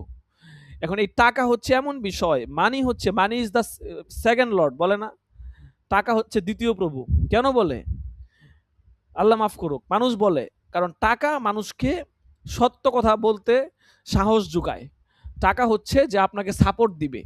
ঠিক আছে, আপনার টাকা আছে, আপনার দুনিয়া আপনার হাতের মুঠোয়। টাকা নাই, আপনার কোনো দামই না। কি আর এলএম টেলএম মিয়া, এলএম এর কোনো দাম আছে নাকি বর্তমান জমানায়? আপনি এলএম দিয়ে কি করবেন? আপনি যদি টাকা থাকলে আপনি এলএম এর সঠিক প্রয়োগ করতে পারবেন। আপনি বড় মুহাদ্দিস হয়ে গেছেন, কিন্তু আপনি চিন্তা করেন যে আরে এখন যদি মুহতামিম সাহেব এই কথাটা বলি, হুজুরের ছেলে ক্লাসে আসে নাই, যদি হুজুরে বলে হুজুর আপনার ছেলে তো ক্লাসে আসে নাই, সবক পারে না, আপনি চিন্তা করবেন যে হুজুরে আবার আমারে কিছু কয়নি, অমুক একটা নেজামের খেলাফ হইতেছে, আপনি নাজেমে তালিমাত সাহেব, আপনি চিন্তা করতেছেন আরে মুফতি সাহেব যদি বলি তাহলে তো আবার সমস্যা, ধরবো আমার চাকরি বাকরি নিয়ে সমস্যা হইতে পারে, তা আমার আপনার এলএমে কি লাভ হইল? কাজেই সব কথার এক কথা এইটাই, কথা একদিক থেকে অন্যদিকে চলে গেল, যে আমরা যেই খেদমতেই যেটাতেই আসি না কেন, আমরা কম বেশি আমরা একটা সেক্টর ধরে রাখবো। ঠিক আছে, ব্যবসা বাণিজ্য বলেন, যেটাই বলেন, আমরা একটা ধরে রাখবো। শুধু খেদমত নিয়ে পড়ে থাকবো না। এটা আপনাদের প্রতি রিকোয়েস্ট থাকবে, আপনারা প্রত্যেকের জায়গা থেকে যে যেটাই করতেছেন, পাশাপাশি আপনার হাতে অ্যান্ড্রয়েড ফোন আছে, বর্তমানে অ্যান্ড্রয়েড ফোন দিয়ে কত কিছু করা যায়, কত হালাল ব্যবসা বাণিজ্য করা যায়। আপনি অ্যান্ড্রয়েড ফোন দিয়ে একটা কিছু করেন, একটা হালাল তরিকা, একটা হালাল ব্যবসা করেন, হোক ছোট অনলাইন সেক্টরে আপনি অভিজ্ঞতা নেন। ঠিক আছে, হালালভাবে কিছু করেন, এরকম যে কোনো একটা কিছুতে লেগে থাকেন, ইনশাল্লাহ লেগে থাকলে আল্লাহ তাআলা বরকত দিবে। শুধু একমুখী না হওয়াটা ভালো। আচ্ছা, তো যেটা বলতেছিলাম যে ফতুয়া, মাসালা মাসাইল এগুলো আমাদের ভালো করে জানা চাই। এগুলো যখন আমরা জানতে পারবো, তখন আমরা হক সম্পর্কে জানতে পারবো, হক ভাবে সঠিক কথাটা আমরা বলতে পারবো। তো মাওলানা মুফতি তাকি উসমানী সাহেব, দেখেন এই যে একটা কত সুন্দর কথা, এই যে এখানে মাওলানা লিখছে, উনি কত বড় মুফতি, পাকিস্তানের সবচেয়ে বড় জাস্টিস, ঠিক আছে, প্রধান মুফতি, প্রধান বিচারপতি উনি। ঠিক আছে, এখানে মনে হয় লাগানো হয়েছে মাওলানা। ঠিক আছে, পরে আবার মুফতি লাগিয়েছে, কিন্তু হেডলাইন দিয়েছেন মাওলানা। যাই হোক, তো আমরা যেটা বলেছিলাম যে নামের আগে আমরা মুফতি ব্যবহার করব না, যদি বাধ্য হই কোথাও লিখিত লাগাইতে হয়, অনেক সময় দেখা গেছে না লাগাইলে সমস্যা, সেটা ভিন্ন মাসালা, কিন্তু নর্মালি আমরা ব্যবহার করব না। মাওলানা তাকি উসমানী, মুফতি মোহাম্মদ তাকি উসমানী শুধু উপমহাদেশ নয়, আরব দুনিয়া সহ সারা পৃথিবীর মুসলমানদের কাছে এক সমাদৃত প্রিয় মনীষী। সাহারানপুর, ভারত, 1943 খ্রিস্টাব্দে উনি জন্মগ্রহণ করেন। গবেষক এ আলেম দাওরায়ে হাদিস শেষ করেন পাকিস্তানের দারুল উলুম করাচি থেকে। একই প্রতিষ্ঠান থেকে ইসলামী আইনশাস্ত্রে আল ফিকহুল ইসলামী উচ্চতর গবেষণা সম্পন্ন করেন। পাঞ্জাব বিশ্ববিদ্যালয় থেকে আরবি সাহিত্যে এমএমএ ও করাচি বিশ্ববিদ্যালয় থেকে এলএলবি ডিগ্রি অর্জন করেন। হাদিসের এজাজত লাভ করেন উপমহাদেশের বরেণ্য মুহাদ্দিস ইদ্রিস কান্দলভি, শাইখুল হাদিস জাকারিয়া, মুফতি মুহাম্মদ শফি ও মুফতি রশিদ আহমদ রহমতুল্লাহ আলাইহি প্রমুখের পাশাপাশি আরবের শায়েখ হাসান মাশাদ থেকে। পাকিস্তানের ফেডারেল শরিয়া কোর্টের বিচারক ছিলেন 1980 থেকে 82 সাল পর্যন্ত, এবং পাকিস্তানের 1982 থেকে 2002 সাল পর্যন্ত প্রায় 20 বছরের মতো পাকিস্তান সুপ্রিম কোর্টের শরিয়া আপিল বিভাগের বিচারপতি হিসেবে দায়িত্ব পালন করেন। মধ্যপ্রাচ্যের বাইরে তাকে সবচেয়ে প্রভাবশালী ধর্মীয় লেখক হিসেবে বিবেচনা করা হয়। আরবি, উর্দু, ইংরেজি 3 ভাষাতেই অবিরাম লিখে চলেছেন। হাদিস ও ফিকাহ শাস্ত্রে অনন্য প্রতিভার অধিকারী এই মনীষীর এক অনবদ্য রচনা তাকমিলাতুল ফাতহিল মুলহিম 6 খণ্ডে সমাপ্ত মুসলিম শরীফের ব্যাখ্যা গ্রন্থ, এবং মধ্যপ্রাচ্য সহ সর্বত্রই সমানভাবে সমাদৃত। ইংরেজিতে অনুবাদ করেছেন তার পিতা মুহাম্মদ শফি রহমতুল্লাহ কর্তৃক 8 খণ্ডের বিখ্যাত উর্দু তাফসির গ্রন্থ মারিফুল কুরআন। ঠিক আছে, দেখছেন কত বিষয়ে ওনারা পারদর্শী। জীবন আসলে যে যেরকম মেহনত করে, যে লাইনে আগায় যায়, শ্রম দিতে হয়, সময় দিতে হয়, ঠিক আছে, পরিশ্রম হয়, এত সহজে হচ্ছে যে আপনার দুনিয়াতে চলা যায় না। ঠিক আছে, কঠিনভাবে মেহনত করে শ্রম দিয়ে সামনে এগিয়ে যেতে হয়। আমার আপনার অবস্থা এমন যে দেখা গেছে আমরা মানে গতানুগতিক চলাফেরা করি। গতানুগতিক চলাফেরা করলে জীবনে কখনো কোনো মানুষ সফল কাম হতে পারে না। আমি চাকরি-বাকরি করি, একটা সোর্স এভাবে আসলে ভাই গতানুগতিক চলাফেরাতে কখনো জীবনে সফলতা আশা করা যায় ভালো কিছু আশা করা যায় না। আপনি ১০-১২,০০০ টাকা চাকরি-বাকরি করি, ৳৮,০০০ ৳১০,০০০ বেতন পাই, ৳১৫,০০০ ৳২০,০০০ বেতন পাই। ঠিক আছে? একটা গতানুগতিক সিস্টেমে আছি। ওই গতানুগতিক সিস্টেম পর্যন্তই হয়তো আমরা আগায় যেতে পারবো। কিন্তু জীবনে ভালো কিছু করা, এটার জন্য ভাই ভালো মেহনত করতে হবে, শ্রম দিতে হবে। ঠিক আছে? দেখেন, তো উনারা যে এই যে আপনার এত বিষয়ে পারদর্শী ছিলেন, সুলতান জৌক নদভী আপনারা নাম শুনেছেন। হ্যাঁ, তো উনি আপনার ইংরেজি ভাষাতে খুব পারদর্শী ছিলেন। তো উনার অবস্থা এমন ছিল, আমরা শুনেছিলাম উনার ঘটনা। আ তো উনি ইংরেজি পড়তে এমন অবস্থা হয়েছে উনি অসুস্থ হয়ে গেছেন। মানে অসুস্থ একদম পুরোপুরি যেটাকে মানে অসুস্থ বলা চলে আরকি। এবং হাসপাতালে পর্যন্ত ভর্তি হইছেন। মানে একটা মেহনতের একটা শ্রম থাকে না? তো এরকম। তো বিষয়টা হচ্ছে আসলে লেগে থাকা। যেমন আমিও আলহামদুলিল্লাহ ইংরেজিতে মোটামুটি একটা ভালো অবস্থানে চলে গিয়েছিলাম এবং কথাবার্তা থেকে শুরু করে মোটামুটি সবকিছুতেই একটা বিশেষ করে করোনার বছর ২ বছর ১-২ বছর প্রতিষ্ঠান বন্ধ ছিল। তখন ওই সময়টাতে ইংরেজির উপর একটা বিশেষ মেহনত ছিল। বিভিন্ন অ্যাপস এর মাধ্যমে বাহিরের কান্ট্রির লোকদের সাথে ইংরেজিতে কথা বলতাম। মোটামুটি ভালো একটা অবস্থানে চলে গিয়েছিলাম। কিন্তু সমস্যা হচ্ছে পরবর্তীতে দীর্ঘ গ্যাপ চলে আসছে। আবার দরজ-তদরিসে লেগে থাকার কারণে এখানে একটা তফাৎ চলে আসছে। বিশাল একটা গ্যাপ আসার কারণে চর্চাটা বন্ধ হয়ে গেছে। তখন অভ্যাসটা চলে গেছে আরকি। যাই হোক, তো এটা আসলে চর্চা না থাকলে যেটা হয় আরকি। কাজেই আ এভাবে মেহনত করে পড়তে পারলে, শ্রম দিতে পারলে জীবনে আসলে সফল হওয়াটা সম্ভব। দেখেন, পবিত্র কোরআনে কারিমের ইংরেজি অনুবাদ করেছেন ২ খণ্ডে। ব্যক্তি থেকে রাষ্ট্র, মুসলমান জীবনের সব দিক নিয়েই লিখেছেন তিনি। ২০০৪ সালে সংযুক্ত আরব আমিরাতের ভাইস প্রেসিডেন্ট ও প্রধানমন্ত্রী তাকে সম্মাননা প্রদান করেন। তিনি জিদ্দা সৌদি আরব কেন্দ্রিক ইসলামী আইন সংস্থা মাজমাউ ফিকহিল ইসলামীর স্থায়ী সদস্য। দারুল উলুম করাচির ভাইস প্রিন্সিপাল ও শাইখুল হাদিস। মহান আল্লাহ তাআলা এই মহান মনীষীকে সুস্থ দীর্ঘায়ু করুক। প্রকাশক। উনার তো আরো জীবনী আছে। উনি যেহেতু এখন লেখক, জিন্দা লেখক। ঠিক আছে? উনার জীবনী আরো অনেক লম্বা জীবনী। তো এইজন্য উনার হচ্ছে যে আপনার জীবনী আপনারা কম বেশ সব জায়গাতেই পাবেন। এজন্য মুসান্নফ এখানে অল্প একটু দিয়েছেন। আচ্ছা। দেখেন এখানে অনেক কথা বলবে।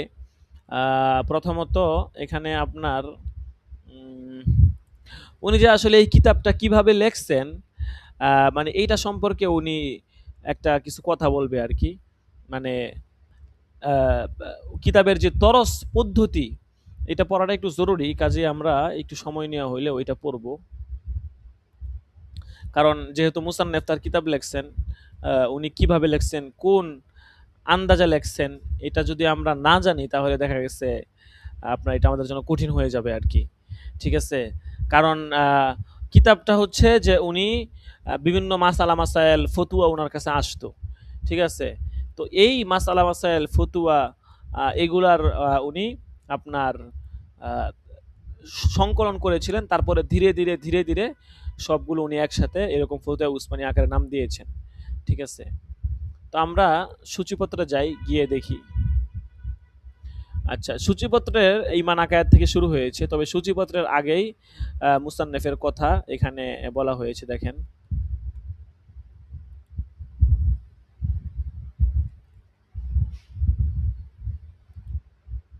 অনুবাদ প্রসঙ্গ।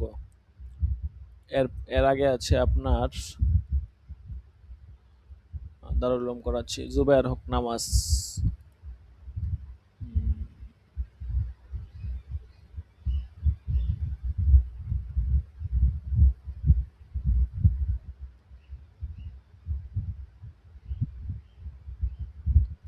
সংকলকের কথা।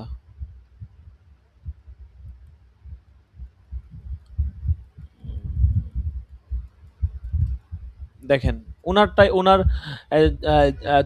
দারুল উলুম করাচির যেই মুঈনে মুফতি ছিলেন উনার কথাটাও আছে এবং তকি উসমানী সাহেবের কথাটাও আছে।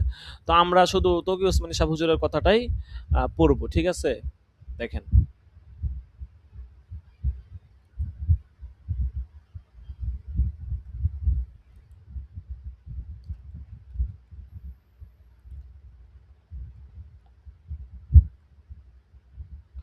এই মুখবন্ধ এখান থেকে। ঠিক আছে? দেখেন মুসান্নেফের কথা, এটা যেহেতু মুসান্নেফের কথা, এটা জরুরি বিষয়। দেখেন, আলহামদুলিল্লাহি রাব্বিল আলামিন ওয়াসসালাতু ওয়াসসালামু আলা রাসূলিল কারীম ওয়া আলা আলিহি ওয়া আসহাবিহি আজমাইন, আম্মা বা'দ। যখন থেকে জ্ঞান হয়েছে তখন থেকে ওয়ালেদ মাজেদ হযরত মাওলানা মুফতি মুহাম্মদ শফি সাহেবের ফয়জে আমাদের বাড়িতে ফতুয়া আদান প্রদানের চর্চা দেখে আসছি। ফলে ফিকহি অনেক মাসআলা ঘরের সেই পর্যালোচনা থেকে ইয়াদ হয়ে গিয়েছিল, কিন্তু কাউকে মাসআলা বলে দেওয়া বা লিখে দেওয়ার বিষয়ে দিলের ভিতরে সবসময় ভয় থাকতো। মাদ্রাসায় পড়াকালে মনে মনে এই খেয়াল আসলে যে কখনো ফতুয়া লেখার জিম্মাদারি কাঁধে অর্পিত হবে।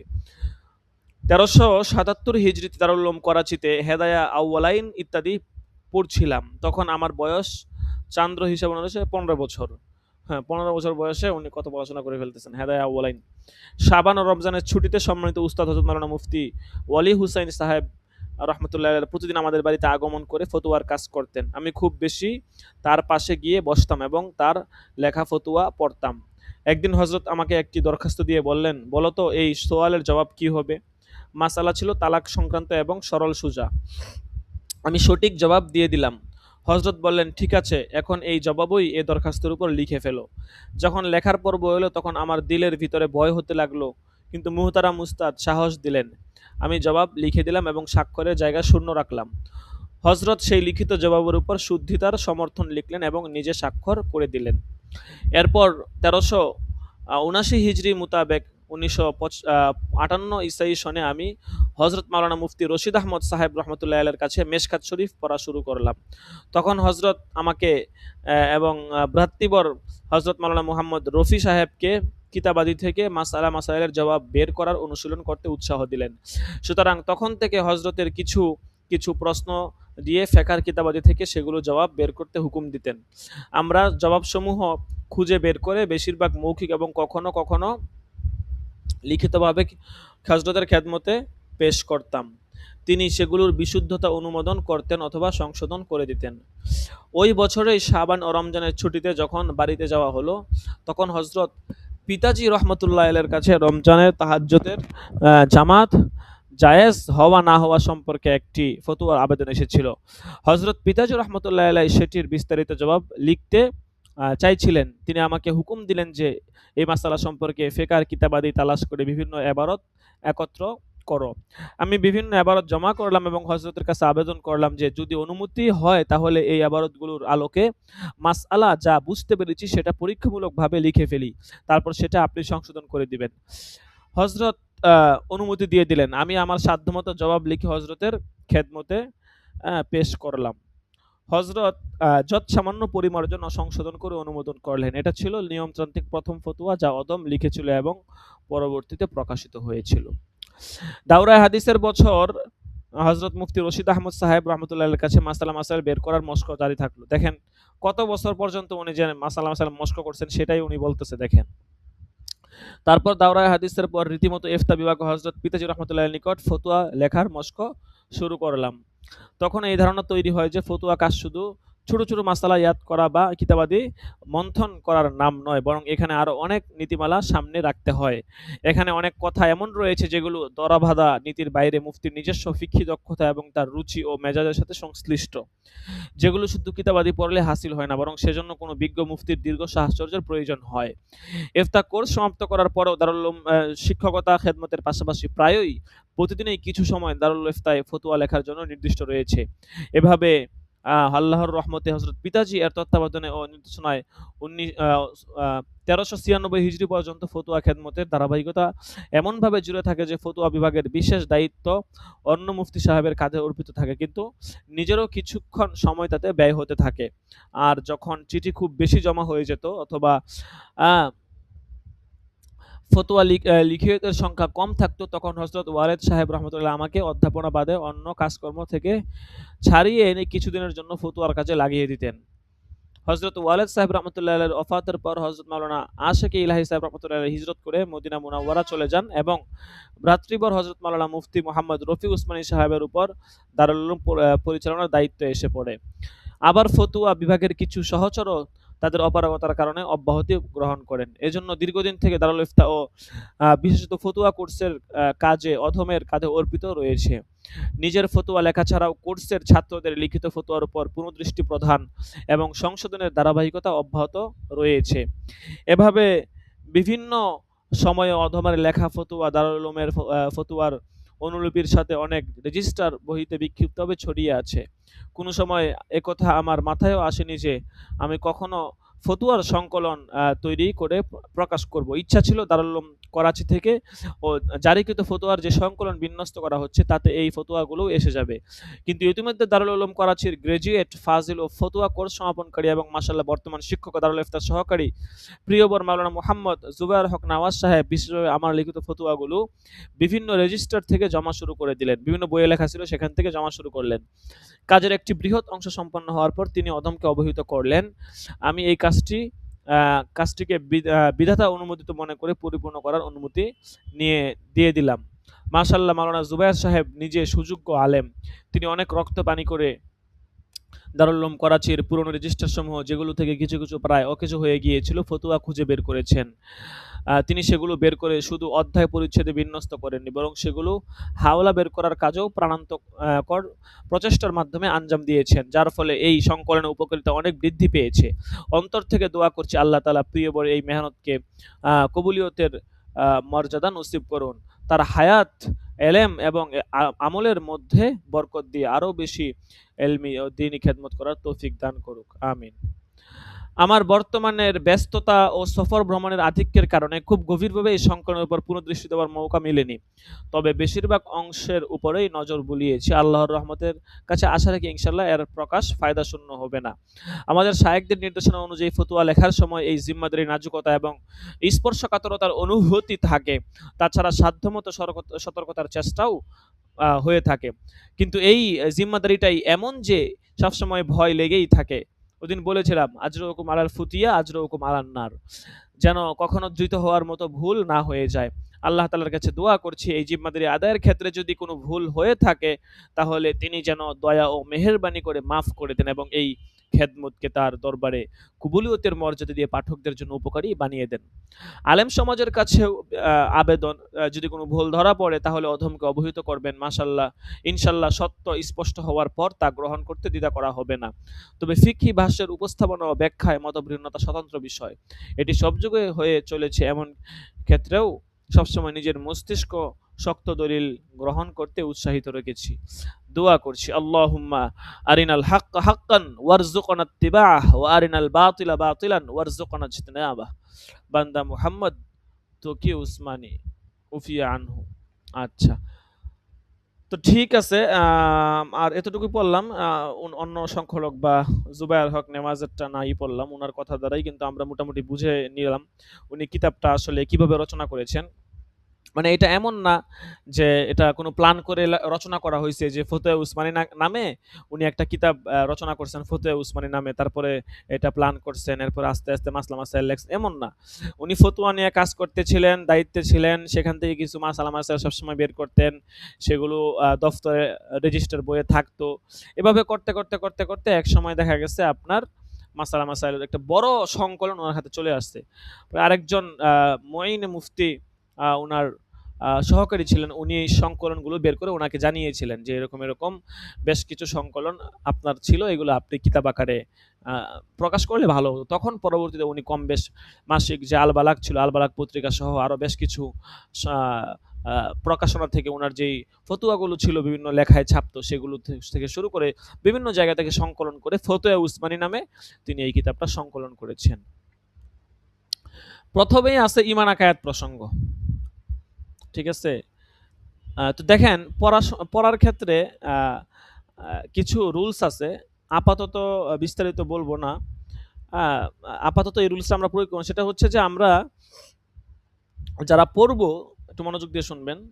তারা আপনার অনেক সময় প্রশ্ন পড়ার প্রয়োজন পড়ে না, মানে বিষয় পড়ার দ্বারাই প্রশ্ন স্পষ্ট হয়ে যায়।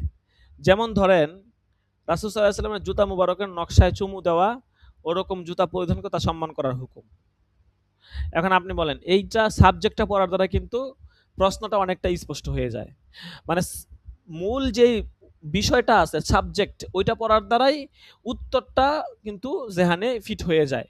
যে রাসূল সাল্লাল্লাহু আলাইহি ওয়াসাল্লাম জুতা মুবারকের নকশায় চুমু দেওয়া, ওরকম জুতা পরিধান করা এবং তার সম্মান করা হুকুম কি? উত্তরে কিন্তু আপনি পড়লেই উত্তরটা পেয়ে যাবেন। তো এইজন্য অনেক ক্ষেত্রে সুয়াল যেটা আছে যে বড় করে যে থাকে যে বস্তু সরওয়ারে কায়নাত, এখানে বিস্তারিত আলোচনা করছে আরকি। তো ওইটা ওইরকম পড়ার কিন্তু প্রয়োজন পড়ে না। তো এটা শিক্ষার্থীরা যারা আছেন, আপনারা যারা আছেন, আপনারা আপনাদের মন মস্তিষ্ক দেমাগ থেকে অনুধাবন করবেন যে সাবজেক্টটা পড়ার দ্বারা এখানে বিষয়টা স্পষ্ট হয়ে গেল কিনা। আর আমি তো অবশ্যই থাকবোই, যদি কখনো এরকম হচ্ছে যে না সাবজেক্ট পড়ার দ্বারা বিষয় স্পষ্ট হচ্ছে না, আমি তো বলেই দিব যে না এটা হচ্ছে না, আপনি আবার বিষয়টা প্রশ্নটা ভালো করে পড়েন। আর কখনো, কখনো আমি আ আপনাদেরকে বলব যে না প্রশ্ন পড়ার দরকার নাই, শুধু সাবজেক্ট পড়েন। তো আপাতত যেহেতু আমরা মাত্র শুরু করতেছি, আপাতত কোনো বাদ দিব না। আপাতত আমরা ২, ৪, ৫ দিন কয়েকটা ক্লাস আমরা সবগুলো পড়বো। এরপর আস্তে, আস্তে যখন একটু আমরা আগায়া যাবো তখন আমরা শুধু সাবজেক্ট পড়বো এবং মূল প্রশ্ন যদি প্রয়োজন না পড়ে সেক্ষেত্রে আমরা বাদ দিব। কারণ এত লম্বা টাইম নিয়ে এত দীর্ঘ ৪ খণ্ড প্রায় আপনার হাজার, হাজার মাসালা প্রায় ২,০০০ পেজ এগুলো পড়া তো সম্ভব না। ঠিক আছে? মালাবুদ্দা মিনহু যতটুকু না পড়লেই নয়। তো আমি শুরু করে দিচ্ছি, এরপরে আমাদের শিক্ষার্থী সাবেত আহমদ সাহেব উনি পড়বেন। ঠিক আছে? আমি একটু শুরু করে দেই বরকতান। দেখেন, রাসূল সাল্লাল্লাহু আলাইহি সাল্লামের জুতা মুবারকের নকশায় চুমু দেওয়া, ওরকম জুতা পরিধান করা এবং তা সম্মান করার হুকুম। সওয়াল, মুহতারাম জনাব মুফতি সাহেব শমী পেশু, আসসালামু আলাইকুম ওয়া রাহমাতুল্লাহ। বাদ সালাম। যে বস্তু সরওয়ারে কায়নাত সাল্লাল্লাহু আলাইহি সাল্লামের পবিত্র দেহের পরশ লাভ করেছে তার বরকত কেবল জাহেল এবং নাস্তিক কিসিমের লোকজনই করতে পারে। কিন্তু যদি ওই বস্তুর নমুনা আমাদের হাতে তৈরি করা হয় তাহলে সেই বরকত কি এর মধ্যেও এসে পড়ে? অন্য কথায় ওই বরকতময় বস্তুর ছবিও কি বরকতময়? সহজ কথা। রাসূল সাল্লাল্লাহু আলাইহি ওয়াসাল্লামের রওজা মুবারক বরকতময় জিনিস, এটার ছবিটাও কি বরকতময় জিনিস? সহজ কথা। ২ নাম্বার প্রশ্ন, আজকাল রাসূল সাল্লাল্লাহু আলাইহি ওয়াসাল্লামের জুতা মুবারকের নকশা ব্যাপক হয়ে গেছে। মানুষ তাতে চুমু দেয়, বরকতের আশায় মাথায় তোলে। এর মূল্যায়ন কি? উপস্থাপিত এই নকশা যার মাধ্যমে রাসূল সাল্লাল্লাহু আলাইহি ওয়াসাল্লামের জুতার আকৃতি জানা গেল, তা হাদিসে বর্ণিত জুতার আকৃতি উপলব্ধি করা সহজ করে দিয়েছে। রাসূল সাল্লাল্লাহু আলাইহি ওয়াসাল্লামের জুতার আকৃতি দেখবেন যে অনেক সময় একটা জুতার আকৃতির ছবি থাকে। এগুলো মানে মানুষ মাথায় তুলে বুকে রাখে। এগুলার হুকুম কি? বুঝতে পারছেন? খুব সুন্দর জটিল প্রশ্ন কিন্তু। ৩ নাম্বার, এই নকশার অনুকরণে জুতা তৈরি করে ব্যবহার করা জায়েজ হবে কি? হযরত রাসূল সাল্লাল্লাহু আলাইহি ওয়াসাল্লামের প্রতিটি কাজই তো আমাদের জন্য আদর্শ। হযরতের পাগড়ির মতো পাগড়ি, কুর্তার মতো কুর্তা বানানো। কুর্তা মানে জামা আরকি। ঠিক আছে? হ্যাঁ, এবং পরিধান করা সৌভাগ্য এবং মহব্বতের দাবির বহিঃপ্রকাশ। তাহলে হযরতের জুতার মতো জুতা পরিধান করাও কি মহব্বতের দাবি নাকি তা নয়? নাকি এটা বেয়াদবি বেয়াদবি হয়ে যায়? প্রশ্নটা হচ্ছে এইটা আরকি। ৪ নাম্বার প্রশ্ন। এটাও জানার বিষয় যে এই নকশাটি কি সে যুগে আ প্র ব্যাপক প্রচলিত ছিল নাকি এই হযরতের সাথে সংশ্লিষ্ট বিষয় ছিল? হযরতের জুতা মুবারক সাহাবায়ে কেরামের যুগে সংরক্ষিত ছিল। কাপড়-চোপড় এবং সোনা বাসনের কুসনের সংরক্ষণ করা হয়েছিল। যাদের কাছে এটা ছিল না তাদের ব্যাপারে কি একথা বর্ণিত আছে যে তারা কাগজে এর নকশা এঁকে বরকত হাসিল করেছেন?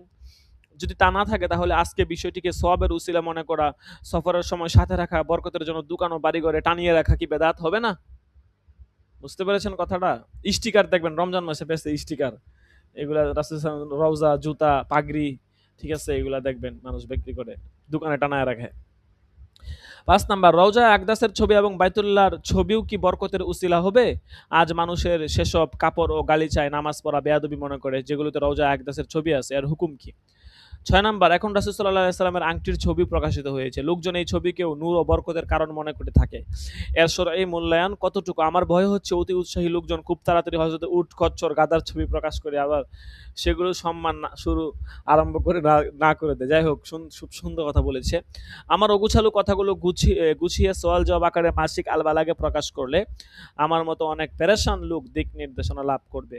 ওয়াসসালাম। আব্দুল মাজিদ গুফিরা লাহু। বাবুল উলুম কাহর অর পাকা। যাই হোক, বরাবর জনাব মাওলানা আব্দুল মজিদ সমীপেশু, আসসালামু আলাইকুম। আশা করি আপনার মন মেজাজ ভালো আছে। জুতা মুবারকের নকশা সম্পর্কে আপনার বিস্তারিত আবেদন বেশ কিছুদিন আগে এসে পৌঁছেছে। এতদিন পর্যন্ত সেটি গবেষণার অধীনেই ছিল। শেষে পরামর্শের জন্য হযরত মাওলানা তকি ওসমানী সাহেবের বরাবর পেশ করা হয়েছে। সৌভাগ্যের বিষয়, হযরত মাওলানা নিজেই আপনার পত্রের জবাব লেখার জন্য প্রস্তুত হয়েছেন। কাজেই নিম্নের উত্তরটি মাওলানা তকি ওসমানী সাহেবের লিখিত। ওয়াসসালাম। বান্দা আব্দুর রউফ সাখরাবী। বরাবর জনাব মাওলানা আব্দুল মজিদ সাহেব সমী পেশু। আসসালামু আলাইকুম ওয়া রাহমাতুল্লাহ। জনাবের চিঠি মাওলানা আব্দুর রউফ সাহেবের বরাবর এসেছিল। পরামর্শের জন্য চিঠি তিনি অদমের কাছে পাঠিয়ে দিয়েছিলেন। অদমের যা বুঝে ধরেছে সে অনুসারে আপনার কাছে জবাব পাঠিয়ে দিচ্ছি। যদি কোনো ভুল পাওয়া যায় তাহলে অবগত করবেন। ওয়াসসালাম। আহকার তাকি উসমানী। জনাব ১ নাম্বার ২ নাম্বার উত্তর দিচ্ছে। জনাব হয়তো জেনে থাকবেন হযরত হাকিমুল উম্মাত মাওলানা আশরাফ আলী থানভী রাহমাতুল্লাহ আলাইহি তার একটি রেসালা জাতুস সাইয়্যিদ এই হযরত আকদাস সাল্লাল্লাহু আলাইহি সাল্লামের জুতা মুবারকের নকশা প্রকাশ করেছিলেন। সেই নকশা মাথায় রেখে দোয়া করার জন্য উৎসাহও তিনি দিয়েছিলেন। খুব সুন্দর কথা কিন্তু পাইতেছেন। তিনি এই প্রসঙ্গে একটি রেসালাও লিখেছিলেন। পরবর্তীতে হযরত মাওলানা মুফতি কেফায়েতুল্লাহ সাহেব রাহমাতুল্লাহি আলাইহি এই বিষয়ে হযরতের সাথে চিঠি আদান-প্রদান করেছেন। মাওলানা কেফায়েতুল্লাহ সাহেব তালিমুল ইসলাম লিখেছেন। অনেক বড় আপনার দেওবন্দের অনেক বড় মুফতি ছিলেন কেফায়েতুল্লাহ সাহেব হুজুর। সেগুলো কেফায়াতুল মুফতি একটা কিতাব আছে এবং এমদাদুল ফতোয়া এগুলো আমাদের কাছে আছে। আপনারা লাগলে বলতে পারেন। কিতাবাদি আমরা হচ্ছে যে এমনিতে দিব না। কারণ অনেক বড়, বড় কিতাব এগুলা অনেক সময় লাগে। কিন্তু কোনো শিক্ষার্থী যদি আমাকে ব্যক্তিগতভাবে মেসেজ দেন, "হুজুর আমাকে এমদাদুল মুফতি বা কেফায়াতুল মুফতি বা অমুক কিতাবটা যদি থাকে দিলে ভালো হয়, ইনশাআল্লাহ পাঠায়া দিব।" সেক্ষেত্রে কোনো নিষেধ করা হবে। তবে আমরা গ্রুপে দিব না। কারণ এগুলো অনেক সময় লাগে। ঠিক আছে? একটু ভেজাল আছে। গ্রুপে দিব না, তবে ব্যক্তিগতভাবে কোনো শিক্ষার্থী হোয়াটসঅ্যাপে এসে চাইলে আমরা দিয়ে দিব। আচ্ছা দেখেন। যেটা বলতেছিলাম যে উনি এই আশরাফ আলী থানভীর সাথে কিন্তু তখন চিঠি আদান-প্রদান করেছেন।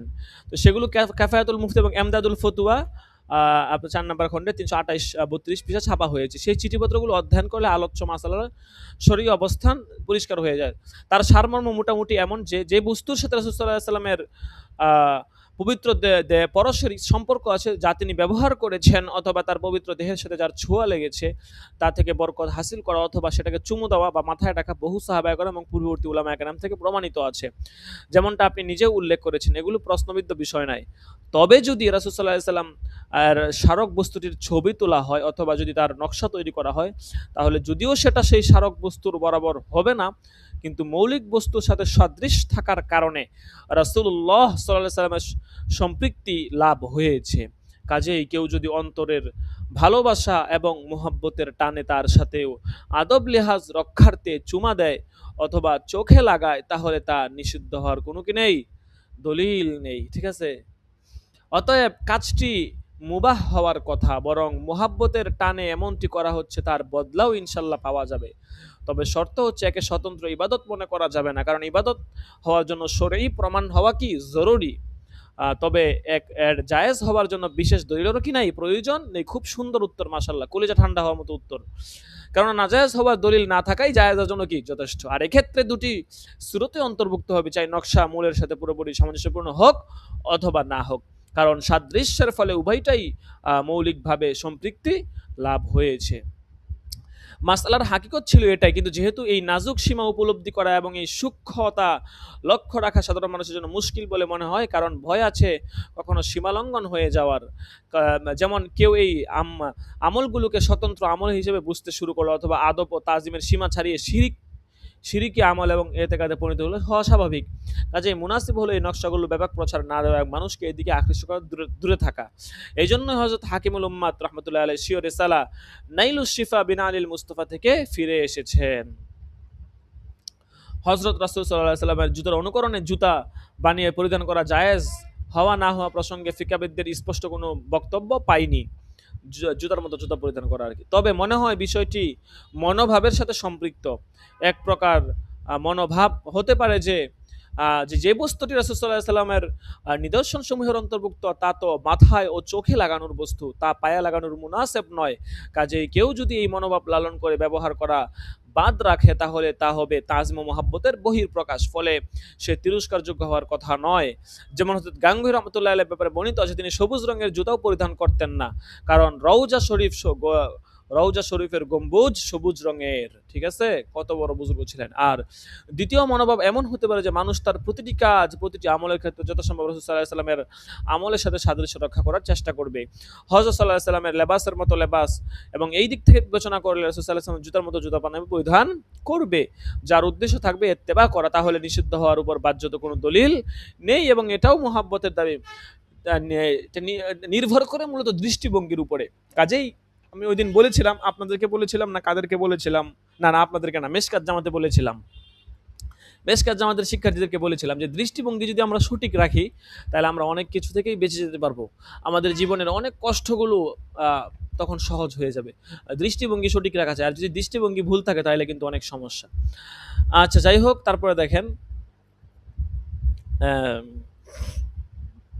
তা হলো নিষিদ্ধ হওয়ার বাহ্যত কোনো দলিল নেই এবং এটা মোহাব্বতের দাবি। আর যেহেতু উদ্দেশ্য হলো ইত্তেবা, সেহেতু তাচ্ছিল্যের দিকটা এখানে অনুপস্থিত। কাজে সাহাবায়ে কেরাম থেকে এমন কথা বর্ণিত হয়নি যে তারা হুজুর সাল্লাল্লাহু আলাইহি সাল্লামের জুতা পরিধান থেকে বিরত থেকেছেন। বিশেষত সেই যুগে যখন জুতা বানানোর ক্ষেত্রে এমন রকমের রকম রকম এফোর্ট ছিল না, মানে তফাৎ ছিল না আর কি। অতএব যেমন বলা হলো বিষয়টি মানুষের মন মানসিকতার সাথে সম্পর্কিত, আর এই মানসিকতাটাও অপছন্দনীয় নয়। আচ্ছা, তারপর থেকে মাওলানা সাবেত আহমদ সাহেব আপনি পড়েন ৪ নাম্বার থেকে, ঠিক আছে? হ্যাঁ, আচ্ছা আপনি যেভাবে পারেন ওইভাবে পারেন, সমস্যা নাই। এই ৪ নাম্বার থেকে পড়েন। নকশাটি ব্যাপকভাবে প্রচলিত ছিল কিনা, হ্যাঁ এখান থেকে পড়েন। আপনি মাইক্রোফোন অন করছেন, মাইক্রোফোন অন করেন নাই তো?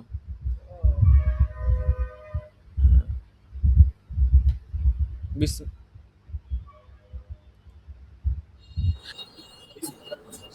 বিসমিল্লাহির রহমানির রহিম। ৪ নম্বর নকশাটি ব্যাপকভাবে প্রচারিত। শোনেন, আপনি আস্তে আস্তে পড়েন, ঠিক আছে? সমস্যা নাই, মানে আমি তো তো পড়তেছি তাড়াহুড়া করে আমার মতো করে, আপনি আপনার মতো করে আস্তে ধীরে পড়েন। আপনি একদম স্লো পড়ার দরকার নাই, নর্মাল পড়েন আর কি, ঠিক আছে? পড়েন। বিসমিল্লাহির রহমানির রহিম। ৪ নম্বর নকশাটি ব্যাপকভাবে প্রচারিত ছিল না কি হযরত সাল্লাল্লাহু আলাইহি ওয়াসাল্লাম এর সাথে বিশিষ্ট ছিল। অনুসন্ধান করে তা পাওয়া যায়নি। ৫ নম্বর রওজা আকদাস এবং বাইতুল্লাহ শরীফের নিরেট ছবিরও বিধান কাছাকাছি এমনই মূলের সাথে এই একটি সুদৃঢ় সম্পর্ক বিদ্যমান আছে। এই সোয়াল এই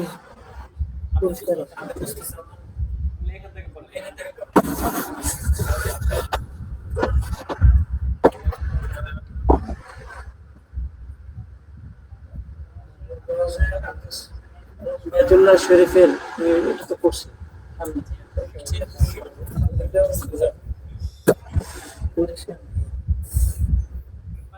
৫ নম্বর রওজা আকদাস এবং বাইতুল্লাহ শরীফের নিরেট ছবিরও বিধান কাছাকাছি এমনই মূল্যের সাথে এর একটি সুদৃঢ় সম্পর্ক বিদ্যমান আছে। এই ছবিগুলো দেখলে ওগুলার কাল্পনিক উপস্থিতটাও জোরদার হয়।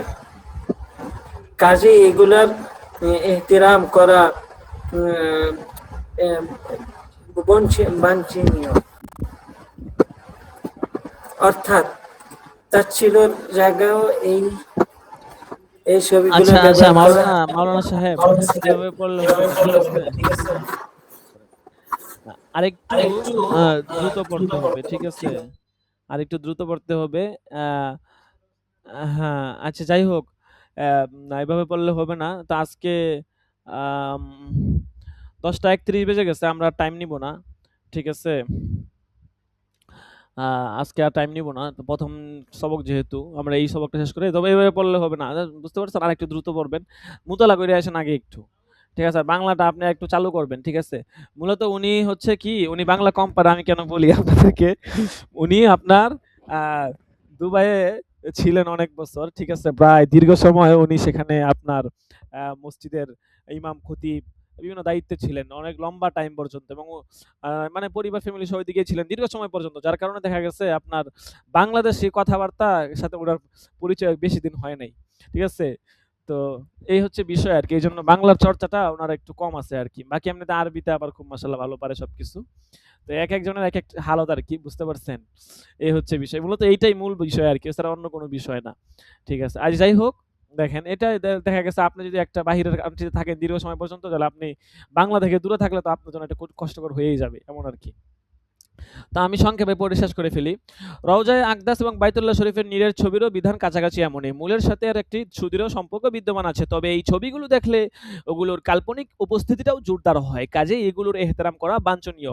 অর্থাৎ তাচ্ছিল্যের সাথে এই ছবিগুলো ব্যবহার করা দুরূহ নয়। কোথাও এগুলো টানিয়ে রাখলে কল্পনায় বারবার দৃশ্যগুলো ভেসে ওঠে। এরকম কল্পনায় ভেসে ওঠে অবশ্যই বরকত লাভের উসিলা। যায় জায়নামাজে কোনো নকশা থাকা পছন্দনীয় নয়। কিন্তু যদি কোনো জায়নামাজে হারামাইনের নকশা এমনভাবে অঙ্কিত থাকে যে তা পায়ের কাছে আসে না, তাহলে তাতেও অসম্মান করার কোনো বিষয় নেই। তবে সেজদার জায়গায় বায়তুল্লাহর নকশা বা অন্য কোনো নকশা, বিশেষত রওজা শরীফের নকশা থাকলে যেহেতু উদ্দেশ্য পরিপন্থীতার বিভ্রান্তি থাকতে পারে, সেহেতু তার থেকে বেঁচে থাকা মুনাসিব মনে হয়। বর্তমানে বিভিন্ন জায়নামাজ দেখবেন বায়তুল্লাহ শরীফের ছবি থাকে, সেজদার জায়গাতে মক্কা শরীফের ছবি থাকে সেজদার জায়গাতে, ঠিক আছে? তো এগুলো হচ্ছে যে আপনার না থাকাটাই, এজন্য এরকম জায়নামাজ থেকে বেঁচে থাকবেন। অনেকে দেখে এগুলা কিনে। এগুলা কিনবেন না, এগুলা না কেনাটা ভালো। আপনি নরমাল কিনেন, ফুলের ডিজাইন থাকে বা বিভিন্ন ধরনের মানে আকৃতির থাকে, এগুলা কিনেন, দেখতে অনেক সুন্দর লাগে, এগুলা কিনেন। আচ্ছা দেখেন, আংটির নকশার ব্যাপারেও একই তফসিল প্রযোজ্য, যেটা জুতার নকশার প্রসঙ্গে আরজ করা হয়েছে। তবে মনে রাখতে হবে যে এসব প্রাণহীন বস্তুর নকশার সাথে কোনো প্রাণীর ছবিকে কখনোই তুলনা করা যাবে না, কেননা প্রাণীর ছবি যে কোনো প্রকারেই নিষিদ্ধ। সর্বোপরি আল্লাহ ভালো জানেন। আহকার বান্দা মুহাম্মদ তাকি উসমানী। আচ্ছা, এরপর ইনশাল্লাহ আমরা আগামী সবক থেকে কাফেরদের নাবালেগ শিশুর হুকুম ইনশাল্লাহ এখান থেকে পড়ব। যেহেতু আজকে প্রথম দিন, এই জন্য একটু আগে শেষ করে দিন। আপনারা সকল সবক মিস দিবেন না, হাজিরা টাকা হবে, ঠিক আছে? সবক মিস দিবেন না কোনোভাবেই। যেন আমরা চাচ্ছি যেন আপনারা সবাই যারা আছেন, ঠিক আছে, সবাই যেন এই বছর হাজিরার পুরস্কার পান, ঠিক আছে? এবং আমরা গত বছর মানসম্মত পুরস্কার দিয়েছি, এবছর আরও ইনশাল্লাহ মানসম্মত পুরস্কার ইনশাল্লাহ দেওয়ার চেষ্টা করব। কাজেই সবক মিস দিবেন না, পরে আসবেন না। অনেক সময় যদি আমরা শিক্ষার্থী না পাই, আমরা দেখবেন আগে হাজিরা ডেকে ফেলবো, ক্লাসের শুরুতে হাজিরা ডেকে ফেলবো। হাজিরা যে কোনো সময় হতে পারে, এমন না যে ক্লাসের সবসময় ক্লাসের শেষেই হবে। এটা মানে মাঝখানে হতে পারে, শেষে হয়তো বেশিরভাগ সময় হয়, কিন্তু মাঝখানেও হতে পারে। কাজেই সবসময় শুরু থেকে চলে আসার চেষ্টা করব আমরা ইনশাআল্লাহ। আর শনিবার দিন দরস হবে, আজকে বৃহস্পতিবার, শুক্রবার 2 দিন গ্যাপ আছে, একটু মুতালা করব, হ্যাঁ, বিভিন্ন বিষয় আছে, এগুলো আপনারা পূরণ করব। তারপরে ইনশাআল্লাহ শনিবার দিন আবার দরসের জন্য প্রস্তুতি নেব। আচ্ছা, আর আগামী হচ্ছে যে আগামী সপ্তাহে আপনি পড়বেন, ঠিক আছে? আপনি আরেকটু রিডিং চালু করবেন। হ্যাঁ, না পড়তে চালু হবে। তো হ্যাঁ, বই দিয়ে পড়লে একটু ভালো হইতো আরকি। ঠিক আছে? আপনি অর্ডার দেন। ঠিক আছে? বেশি টাকা লাগবে না তো। অল্প কিছু টাকা লাগবে আরকি। হ্যাঁ, জি, জি, হ্যাঁ, অর্ডার দেন। অর্ডার দিলে পেয়ে যাবেন ইনশাআল্লাহ। তো যাই হোক, এরপরে যে মুশফিকুর রহমান, আপনিও প্রস্তুতি নিয়ে রাখবেন। তারপরে মুজাম্মিল হক ক্লাসে আসছে কিনা জানি না। অ্যাক্টিভ, অনেকেই অ্যাক্টিভ আছে, যোগাযোগ করি, কিন্তু অনেকে ক্লাসে আসে না। মানে আসলে আসে না, চিন্তা করে যে আরে এত ক্লাস করলে কি আর না করলে, মানে গুরুত্বহীন ভাই। আমানতের খেয়ানতদারিতে ভাই আপনি অবহেলা করতেছেন, আল্লাহর কাছে জবাব দিয়ে আপনি করবেন। আমরা তো আমাদের দায়িত্ব আদায় করতেছি, আপনি পড়ালেখা না করলে এটা আপনি আল্লাহর কাছে জবাব দিয়ে করবেন, ঠিক আছে? অনেকে এমনিতে আসে না, মানে আজাইরা আছে অনলাইনে বসে বসে মেসেজ করতেছে, রিলস দেখতেছে, ভিডিও দেখতেছে, টাইম পাস করতেছে। ক্লাস করবে না, ক্লাস করবে না, ঠিক আছে? অনেকে আছে শিক্ষার্থী এরকম, আমরা বিগত বছরে দেখেছি, এই বছরও এরকম এখনো পাইতেছি না, বাকি হয়তো আছে নিশ্চিত, কারণ আরো শিক্ষার্থী আছে, সবাই উপস্থিত না, ঠিক আছে? যাই হোক, দেখেন আমরা হাজিরা রাখতেছি, হাজিরা দিয়ে দেবো ইনশাআল্লাহ। তরিকুল ইসলাম নাই। আচ্ছা, তারপরে সাবেত আহমদ, তারপরে হচ্ছে আব্দুল আজিজ আছে, ওয়াজ কুরুনি আছে, ওয়াজ কুরুনি নাই। তারপর হচ্ছে মুশফিকুর রহমান, মুজাম্মিল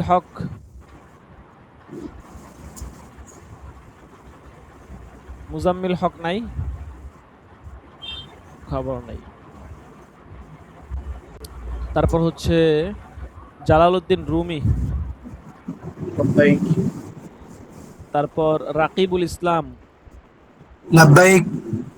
তারপর নাজমুল হক তো নাই, শহীদুল ইসলাম।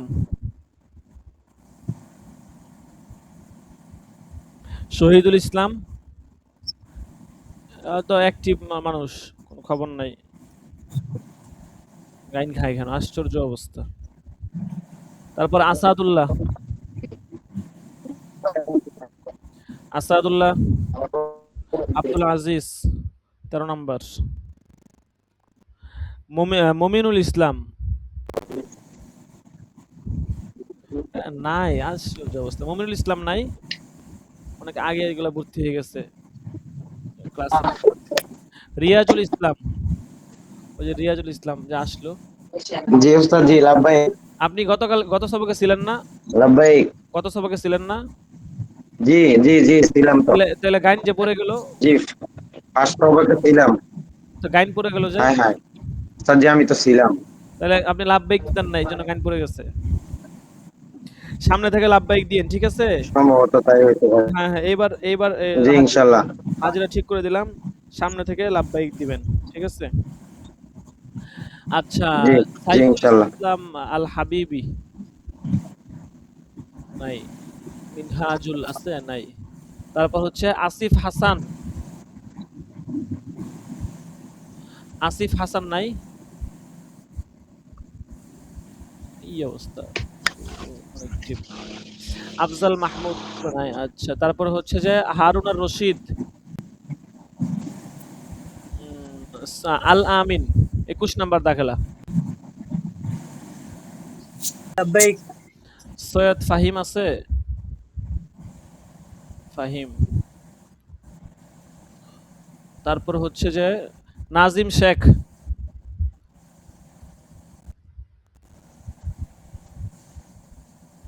মিজান আদনান।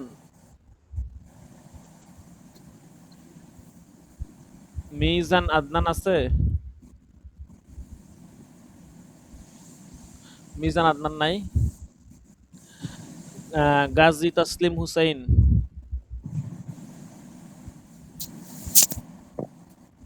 তাসলিম হুসাইন নাই।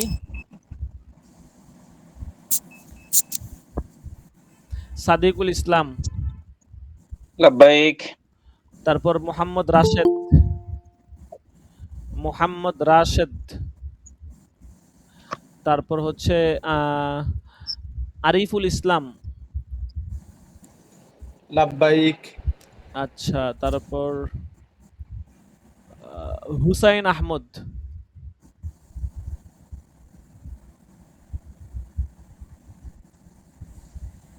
হুসাইন আহমদ নাই না? আচ্ছা, তারপর হচ্ছে আব্দুল্লাহ। আমি আছি, মিউট করতে বলতেছিলাম না। আব্দুল্লাহ। লাব্বাইক। হুসাইন। হুসাইন। জি আপনি কি আগের ক্লাসে ছিলেন না মনে হয়, না? জি, গতকাল ছিলাম, গত পরশু দিনে ছিলাম। ও ছিলেন, তাহলে যে গাইন পড়ে গেল। নেট নেট সমস্যা করছিল, এই জন্য আসতে পারিনি। ও আচ্ছা, ঠিক আছে, সামনে থেকে কিন্তু এবার না হয় ঠিক করে দিলাম। কিন্তু হাজিরার পুরস্কার নিতে হলে আপনাকে কিন্তু ক্লাসে হাজিরা দিতে হবে। কোনো কারণে যদি দিতে না জি পারেন, ইনশাআল্লাহ। তাহলে ইনশাল্লাহ পরবর্তীতে জানায় দিবেন, ঠিক আছে? এটা মাথায় রাখিয়েন। জি জি জি। আচ্ছা,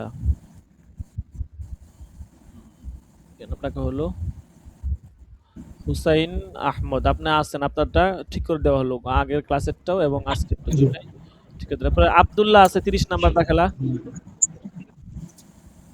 আব্দুল্লাহ নাই। তারপরে হচ্ছে মিজানুর রহমান 31 নাম্বার আছে। মিজানুর রহমান, আচ্ছা, নাই।